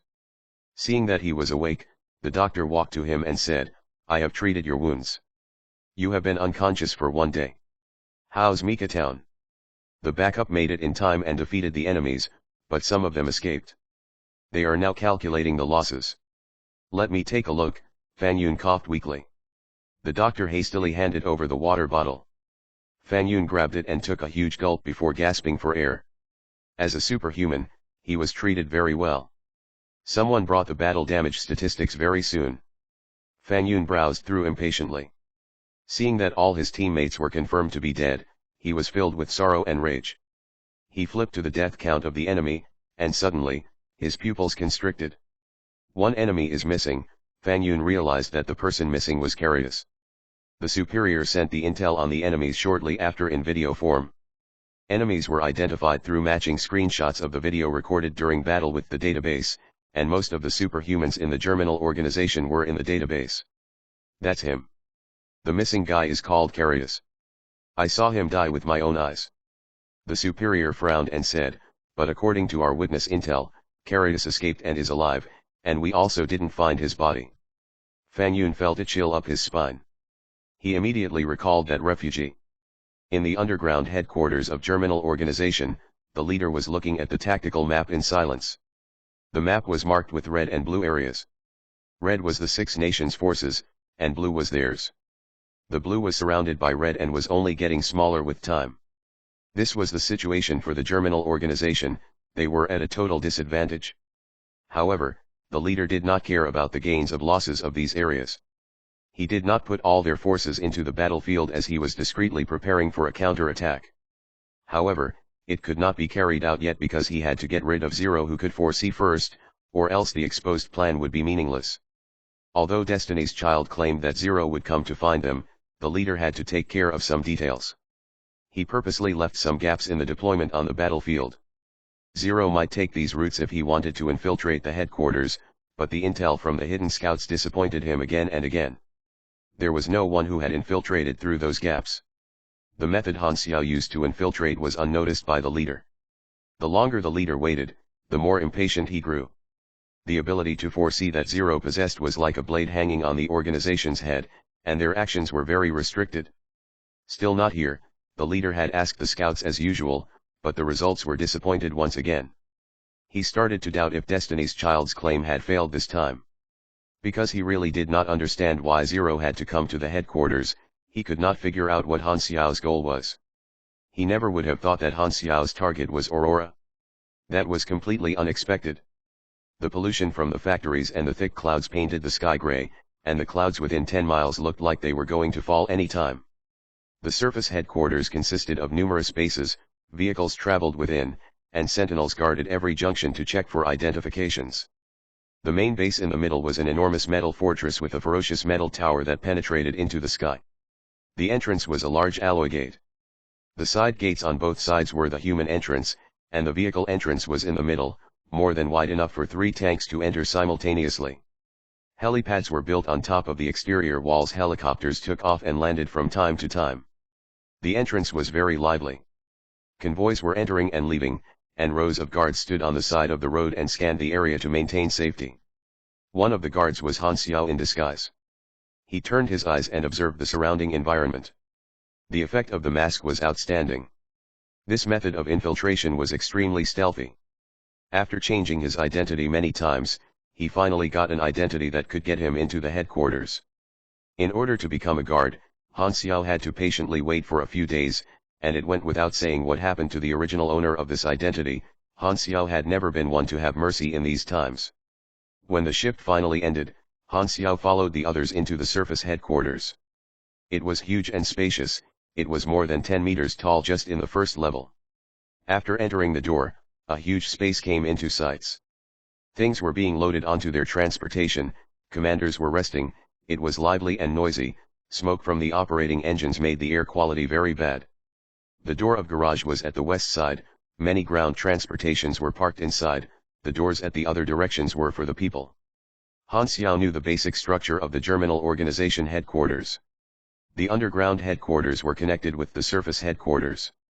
By authorizing one's identity in the lift, one could enter the underground headquarters. Quite a number of people had the authority to enter the surface headquarters, including even some players belonging to the Germinal organization. Han Xiao chose a suitable target and changed into the target's identity in a discrete corner. He then entered the lift with his new identity card and scanned it on the reader. The green light turned on, and the lift stopped at an underground level. A metal tunnel came into Han Xiao's sights after the doors opened, leading to the underground headquarters. He opened the doors and entered. The underground headquarters were intense and quiet, not lively like it was on the ground. One could clearly feel the intensity in the air. The members walking around all had emotionless expressions and were in a quick pace. Everyone looked busy. Han Xiao's eyes twinkled. He covered up the energy in his body and acted like a normal person. He then straightened his collar and started walking while planning for his next step. He was already halfway to success now that he was in the underground headquarters. That is what infiltration should be like. It was unwise for him to drag it for too long. He would be in a very dire position should his identity be exposed. He touched the equipment bag and felt a little safer. The security measures had to be turned off through the central computer before he could save anyone in the headquarters, and he also had to access the central computer for another goal he had. Therefore, he needed a hostage that had the authority to operate the central computer. Fortunately, Han Xiao had kept someone in mind since very long ago. Cyberlos. Chapter 238, Nerve Connection, 1. Han Xiao knew about Cyberlos in his previous life. A high-rank researcher of the Germinal organization, research fanatic, known by the players because he was the one responsible for the research that caused Aurora to end up jelly. To him, he could only do more experiments if he was alive, so he could betray any organization without any hesitation. Loyalty was worthless in his eyes. Han Xiao was very confident that if he threatened Cyberlos, he would compromise for his life, provided no one saw them. There was a small problem, however. The headquarters were enormous, and Han Xiao had no idea where Cyberlos was at the moment. At this time, a player with a hovering ID above his head walked past, so Han Xiao had an idea. There are players in the underground headquarters too, I can try to use them. Han Xiao thought. Electrolux was on the way to submit a daily training mission. Suddenly, a Germinal organization soldier appeared and stopped him. The soldier looked extremely ferocious yet was smiling friendly, like a crocodile laughing. The unlucky person that Han Xiao replaced looked too rough. Electrolux shivered and said, What do you want? Han Xiao laughed friendly but made Electrolux feel a chill up his spine. He paused and said, Hey there, I have a small matter that I need your help with. As he spoke, he set a mission and gave it out. The mission requirement was to find Cyberlos' location. He wrote in the mission introduction that he had something urgent to report as if he really did. Since the players would not normally doubt the mission introduction, they would not suspect anything. Electrolux was pleasantly surprised. It was the first time that he had experienced a mission coming directly to him. Furthermore, the reward was quite rich, so he was tempted. Finding Cyberlos was very easy, he could only be in the lab. Okay, I'll be back very soon. Electrolux went to confirm. Not long after, Han Xiao received the message that Cyberlos was browsing data in the experiment level. Han Xiao's eyes twinkled. He gave another mission to Electrolux and asked him to get him the map for the headquarters. It was difficult for him to acquire such a thing, but it was easy for the players in the headquarters. Electrolux did not suspect anything. He passed the map that he had with him to Han Xiao. Han Xiao looked at it in details and nodded. He had plans for the next step. The experiment level occupied a very large area. Han Xiao came to the resting station of the researchers, used the compounded magnetic chain split blades to block the camera in the corner temporarily, forced open the uniform box, took out a few white coats and masks, disguised himself as a research, and walked to the experiment level openly. Cyberlos was in a large experiment lab at the time, ordering the others to test the performance of a group of super soldiers while he browsed the data on the computer. Seeing that there were many people there, Han Xiao pulled his mask, walked closer to Cyberlos discreetly, took out a simple detector, and scanned him roughly. The result was that he was not wearing a wire as expected. Cyberlos spent most of his time in the headquarters, so he was not very cautious and also did not have any guards following him. Han Xiao turned around and turned his back on Cyberlos, acting like he was arranging the data. He bent his finger. A blade hovered very close to the ground and flew into Cyberlos' coat, touching against his heart. Cyberlos felt something cold near his chest. He hastily reached out his hands to his chest and felt a piece of thin metal. Shocked, He immediately wanted to unbutton his collar to check. It was at this moment that he heard a clear whisper despite the noisy surroundings. "Quiet, don't move, don't yell, or this piece of blade will slice open your heart. Now, act like nothing happened and listen to my orders. You don't listen, you die, you trigger the alarm, you also die." Cyberlos looked around, everyone looked like enemy to him. He said softly, "Calm down, what do you want me to do?" He did not dare fight back because he was worried for his life. "Leave the lab, act normal." "Okay, don't do anything to me." Cyberlos took a few deep breaths and said loudly, "You guys continue the experiment, I have something to attend to." After he finished saying that, he walked to the door without raising the other researchers' suspicion. Han Xiao paused for a while and followed behind Cyberlos. The two came to the corridor. Cyberlos saw Han Xiao behind him and knew that this was the person who threatened him. He sized him up and said softly, "What else do you want me to do?" "Bring me to the central computer. I need your authorization. Don't try to pull of any tricks, I can penetrate your heart in less than 0.1 second if anything abnormal happens." "I won't," Cyberlos said as he felt the coldness on his chest. Then he calmed his mind and led the way. He was not a soldier, his life was more important than anything to him. He knew that he had no choice but to compromise, so he was not willing to take the risk of triggering the alarm. They met quite many Germinal organization members on the way, and Cyberlos acted very naturally, nodding as usual. Han Xiao followed behind. The others had no suspicion and thought that he was Cyberlos' assistant. After entering an empty corridor, Cyberlos looked carefully at Han Xiao's face and suddenly said softly, "I see you had a surgery on your face, Zero." Han Xiao was shocked. How did he figure out my identity? In order to catch you, the leader has planted an inescapable trap. Countless executive officers are on standby, ready to act anytime, and here you are as expected. Han Xiao's expression changed a little in disbelief. The leader had set up an ambush and waited for him, which meant that he knew he would sneak in. How is this possible? I haven't told anyone about my plan. Does the leader have someone who can predict the future? Does that mean I am already in siege at the moment? Han Xiao was perplexed at the time, but he hastily calmed himself down. Then he noticed something wrong.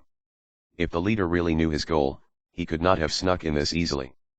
That meant that the leader had limited knowledge and did not even know he had the ability to infiltrate through changing his face, which explained why there were no preventive measures. Han Xiao instantaneously thought of the gap between the deployment layout of the Germinal organization and was now sure that it was a trap. Although he had many questions, since Cyberlos had mentioned the matter, Han Xiao knew what he meant. Han Xiao suppressed his killing intent and said in a low voice, "Tell me everything you know. I will consider letting you live." Feeling the cold and piercing murderous intent, Cyberlos' back was soaked in cold sweat. He forced himself to calm down and said, "This is all the prediction of Destiny's Child." Destiny's Child? Han Xiao frowned. He had never heard of such a person in the Germinal organization. Destiny's Child's ability might be foreseeing the future, it might also be deciding the future. We are unsure as well. He said you will walk into the trap yourself. Cyberlos described everything from the beginning, Destiny's Child's ability, the prediction about Han Xiao, the leader's plans, and other things. For the sake of his own life, he poured out everything he knew. There is someone like that hidden in the Germinal organization? Han Xiao was shocked. There was no information about this person in his previous life. It seemed like this was the Germinal organization's deepest secret. If Destiny's Child could influence the future, did that mean his thought of saving Aurora could have been forced upon him?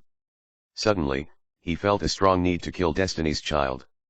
The mind was one's palace, anyone would be extremely furious if it was invaded. Many abilities could influence the mind: psychic, magic, esper, and there were even similar natural phenomenon in the universe. The psychic current, for one, was made up of thoughts, emitting waves that affected the mind, traveling in the universe unseen, causing any life form that passes by to hear voices from the psychic current and thus get influenced. However, after some pondering, Han Xiao felt this guess was way too unbelievable because he already had thought about saving Aurora when he first saw Hyla more than 1 year ago, and he had analyzed the reasons for doing so, which were all beneficial to himself. It did not feel like he was influenced to do it at all. Furthermore, saving Aurora was not the only motive he had for infiltrating the Germinal organization headquarters.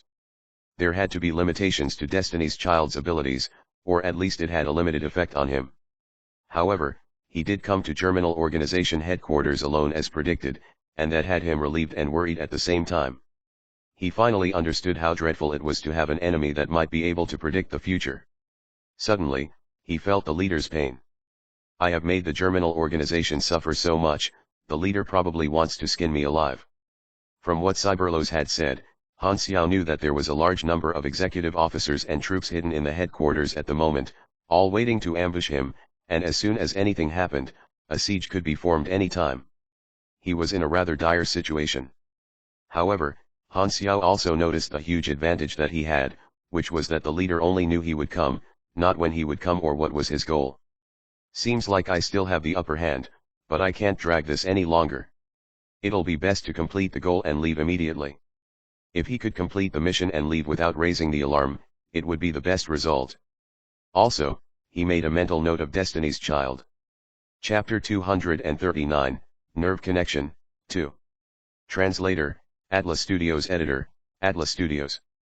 The central computer room was located at the core area of the headquarters. It stored a large amount of confidential information. Cyberlos had the necessary authority, so he turned off the defense measures and brought Han Xiao into the central computer room. Rows of large hard drives were placed neatly like a bookshelf. Indicator lights flashed continuously, and at the end of the central computer room was the monitor and the controls. The room was simpler than the underground central computer room of Star Dragon Division 13. Cyberlos turned on the central computer, keyed in the password, then identified his fingerprint and scanned his retinas. There was actually a secret alarm measure in the step, where one set of passwords would activate the alarm in the event that a high-ranked official was threatened. However, Cyberlos did not plan to do such thing for the sake of his own safety. He believed that Han Xiao could kill him easily before being caught, and he did not want to take the risk. Thus, this alarm measure was useless to him. Cyberlos was lawless and extremely daring when doing experiments, but when something concerned his life, he was a total coward. What do you want to see? Cyberlos asked. Full map of the headquarters, Han Xiao said. Cyberlos controlled the computer, and the construction map of the headquarters showed up on the screen. Han Xiao took out Viper's helmet from his equipment bag, took a photo of the map, and stored it into the database to create a 3D model automatically. At the same time, he was also memorizing the map, quickly locating where Aurora was imprisoned. Thinking about the Destiny's Child mentioned earlier, Han Xiao was a little tempted to see what that was about, but Cyberlos said that only the leader had the authority to open the gate toward the Destiny's Child. Thus, Han Xiao had to let go of that idea. Open your confidential intelligence database, Han Xiao said. Cyberlos did as he was told. The secrets were laid out right in front of Han Xiao. Gathering this intelligence was the other reason he had come to the Germinal Organization headquarters. He had changed the original storyline, so it was only natural that there would be secrets that he did not know. Furthermore, he had just been a player in his previous life, so he did not have information on things like experiment stats, deployment plans, and such. Han Xiao saw the exoskeleton structure of the super soldiers. It did indeed use the technology from the light mechanical arm he once had left behind. They were basically just using his leftovers.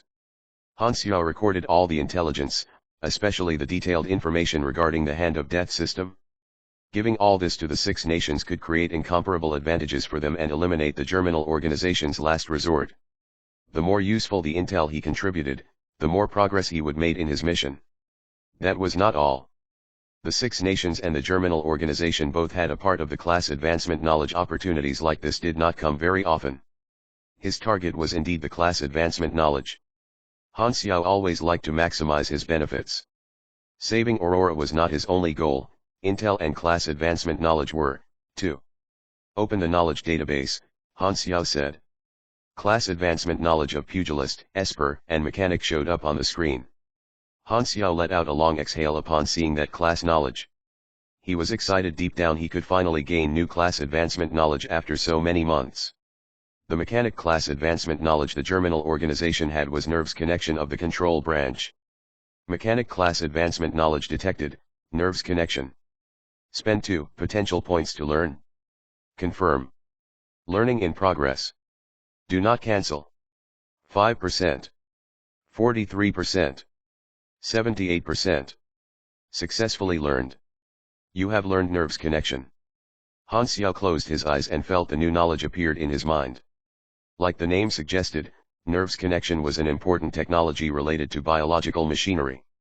By reading the nerve signal from a life form, machinery could be controlled with one's mind, increasing the reaction speed several levels.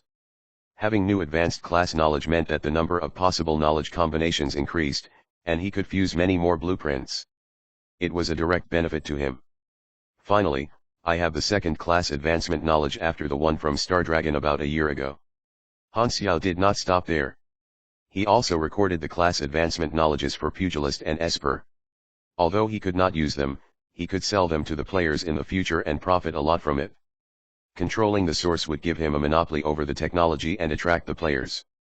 Furthermore, these were the core abilities for the players, so selling them would not be a problem. When the level of the players was higher, they would start to need class advancement knowledge, and when they realized that they could buy from Han Xiao started to worry if he could take that level of popularity. Intel and knowledge, it was a lot of profit. Cyberlos was watching from the side all the time. Suddenly, he felt a chill and asked while shivering, are you an inhuman? Through their research, the organizations had realized that the inhuman had the ability to learn things very quickly, and Han Xiao's actions earlier were a little suspicious, so Cyberlos suddenly thought of this possibility. Han Xiao had an evil idea. He laughed and misleadingly said, "What do you think?"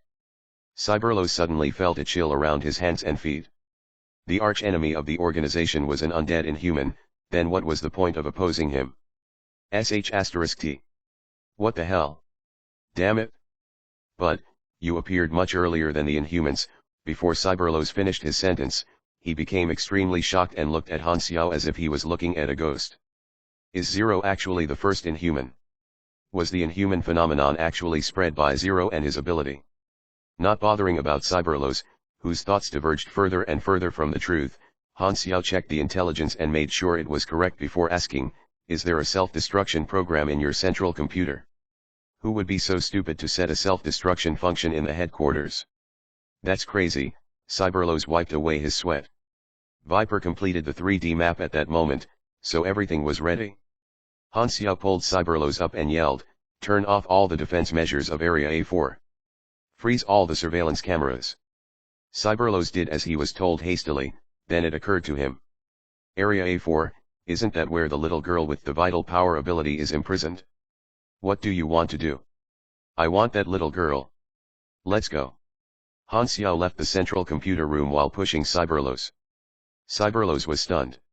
He could understand why Han Xiao wanted the intel, but Aurora was the organization's top secret. Han Xiao had not looked into details of the intelligence he just received, so it was like he knew it all along. Was the reason that Han Xiao chose him to be the hostage also because he knew that he would cooperate? Cyberlos felt a chill up his spine. The feeling of being completely exposed was a fear that deeply penetrated into his bones, devouring his mind. Cyberlos was very good cover. They came to Area A4 without any problem. After walking past the twisted corridors, they finally came to the tunnel toward the prison Aurora was in. The defense measures had already been turned off. The duo arrived at the gate, and the guards stopped them. "Open the gate." Cyberlos tried to be as calm as possible. "Cyberlos, I didn't receive any authorization," the guard said with confusion. "Just the routine blood draw." "But someone is already drawing the blood," the guard said hesitantly. However, when they saw that Cyberlos was losing his patience, they still opened the gate. Walking into the room, Han Xiao finally saw Aurora. She was petite and skinny. Her skin was the kind of pale that had not been under the sun for years. She was locked in the room with glass walls, like an animal in a zoo. The little girl was cowering in the corner and hugging her knees. She looked at the people in white coats outside with fear. These people were pushing a small trolley full of tools and preparing for the blood draw. Aurora vividly remembered the pain of the blood draw, and it was going to happen again today. She bit her lips and hoped that the waiting could last forever. However, she knew that these people would enter the room sooner or later and insert a needle into her blood vessels and bones while she helplessly watched her life force turn into a red torrent and leave her body in a tube. Aurora had fantasized that her older sister would save her from this fate, but she knew that was too much to ask. She did not want her sister to be in danger just to save her, so all she could do was look happy and optimistic in front of Hyla. Only then would Hyla not feel even worse and feel less stressed. At this time, she saw the gate open once again. 2 people walked in. Then she could only see a few white lights flashing before she saw the people in white coat and the guards fall onto the floor with blood spurting out from their bodies. Aurora blinked with confusion. She stared blankly as the glass wall that stood between her and freedom was opened easily. A ferocious-looking weird uncle walked in and reached out toward her. "I'm here to save you, follow me." Aurora froze in place. She had fantasized and dreamed of this moment, but when freedom finally came, she was lost. Chapter 240, Shock. Aurora looked at the hands that reached out for her before raising her head to look into Han Xiao's eyes. "Why are you here to save me?" she asked timidly. Han Xiao pondered and said, "You can take it as I'm just a warm-hearted person." "Who are you?" Aurora turned her head sideways. "You can call me Zero," Han Xiao said casually. Aurora's wet and large eyes were filled with surprise. "So, you're Uncle Zero?" Han Xiao squinted his eyes. Being called uncle made him felt like he was abducting a little girl. Cyberlos hesitated before speaking up. "She went through brainwashing. You should take note of that if you want to save her." Brainwash. He knew about this rumor, but Aurora's expression did not look like she was brainwashed. Han Xiao's eyes twinkled, and he said, "Tell me more." "We have many methods of brainwash," Cyberlos said softly, "such as the destructive one that will recreate one's personality or the gentle one that twists their thoughts. We have also been researching on chips recently, although there has yet to be any progress." "Which method was used on me?" Han Xiao said with interest. Cyberlos was immediately covered in cold sweat. He braced himself and said, "I saw your documents before. When we found you, you were already severely injured, delirious, and had clear signs of memory loss. When you became a test subject, because of the importance of your brain and the fact that you were already in such a state, we used the gentle brainwashing method." This was within Han Xiao's expectations. Back then, he had been tormented for quite some time by conflicting images and sounds that could be nullified if his intelligence was just higher than 10. He figured that it was not any sort of destructive method. Anyway, it was in the past, and Han Xiao did not particularly care about it. "What about her?" "Her elder sister is a strong executive officer. Her ability is very unique. She holds a special position and has contributed a lot to the organization. Because of that, Aurora's brainwash was an even more gentle method. Her personality and mind remained unchanged. However, if she hears a set of specific words, her brainwashed personality will take over, and she will follow orders strictly," Cyberlos said. Han Xiao understood roughly. Although Aurora was important, there would not be any accidents since she was completely under control. Her sister, Hyla, was a sharp blade, so they left Aurora's personality unchanged as a way to order Hyla. Getting rid of the brainwashed personality would not be a problem, since Aurora was just a weak little girl. Han Xiao just had to knock her unconscious if her brainwashed personality was awakened. At that moment, Han Xiao realized something. "Wait a minute, how do you know me?" "My elder sister told me about your story." "That's weird, what did Hyla mention me for?" Han Xiao thought. This little girl seemed to be rather friendly toward him, which was really weird since they should be enemies. He wondered what Hyla had told her. Aurora stood up wobbly, put her hand in Han Xiao's hand, and said, "Thank you for saving me. Please bring me away." Han Xiao was interested. "Aren't you afraid that I will use you like the Germinal organization?" My older sister said, "No matter how dangerous the future is, it will be better than now." Aurora raised her head. Her innocent face was filled with seriousness. Seeing that Aurora was so understanding, Han Xiao was relieved. His understanding of Aurora was only limited to the rumors in his previous life. There had been a side mission to investigate the source of the drug that Aurora was made into, and through that, the players came to know about Aurora. Therefore, he did not know Aurora's personality, and he did not expect things to go so smoothly. There would be plenty of opportunities to improve their relationship later on, and now was obviously not a good place and time. The surveillance cameras of this area were frozen, and it would be found out sooner or later. Thus, time was scarce. Han Xiao moved the bodies in, took off the white coat and mask from one of them, and gave them to Aurora for disguise. Aurora followed his instructions. Han Xiao only felt how truly skinny Aurora was when he touched her. It was pitiful. However, Han Xiao did not have any needless emotions. After he disguised her, he turned and yelled at Cyberlos, "Bring us to the underground tunnel, and I promise not to kill you once we're safe. The Six Nations likes people with your abilities. You should still be able to receive funding for your research over there." The escape route was definitely not going to be the main gate now that Aurora was with them. The underground headquarters were connected to many underground tunnels. The tunnels were railway tracks that transported resources and people, and they spread out like a spider's web. The plan was to take Cyberlos as a hostage, use his authority, and leave the headquarters from the underground tunnel, hopefully with Cyberlos cooperating willingly. That was why Han Xiao gave him such a promise. Although Cyberlos did not want to leave the research that he had in the Germinal organization behind, he also did not want to die. So, Han Xiao's solution was acceptable, and he even felt relieved. The Germinal organization was a sinking ship. To be able to change a side at this time might be a better choice. As they were going to head out, Han Xiao suddenly stopped. He realized that the small body size of Aurora would attract too much attention even with a disguise. He thought for a moment and took out an empty single-shoulder equipment bag. "Get in." Aurora did as she was told and climbed into the bag. As the zip closed, her vision became dark. She could only feel herself being lifted and moved. "Sister," Aurora cowered in the bag, closed her hands in front of her chest, and prayed. The three of them quickly passed various levels and headed toward the underground tunnel. At the same time, the leader, who was listening to the battlefield analysis, suddenly took out his phone. The central computer was browsed by Cyberlos. A lot of confidential information was gone through. The leader narrowed his eyes and raised suspicion. He said to the assistant, "Find Cyberlos' location and show the surveillance camera footage on my laptop." Then, the leader operated his laptop and entered the central computer system through a backdoor command. He looked at the browsing history and immediately noticed that Cyberlos had turned off all the defensive measures. The surveillance camera footage could be seen, too.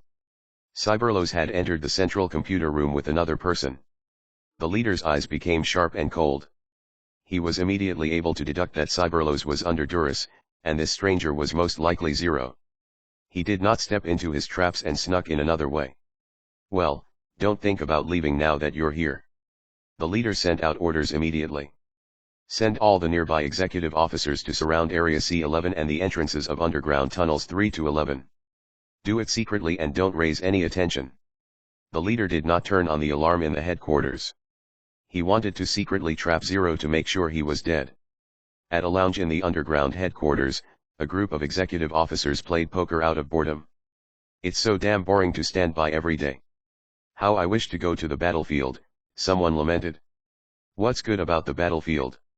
There's danger everywhere.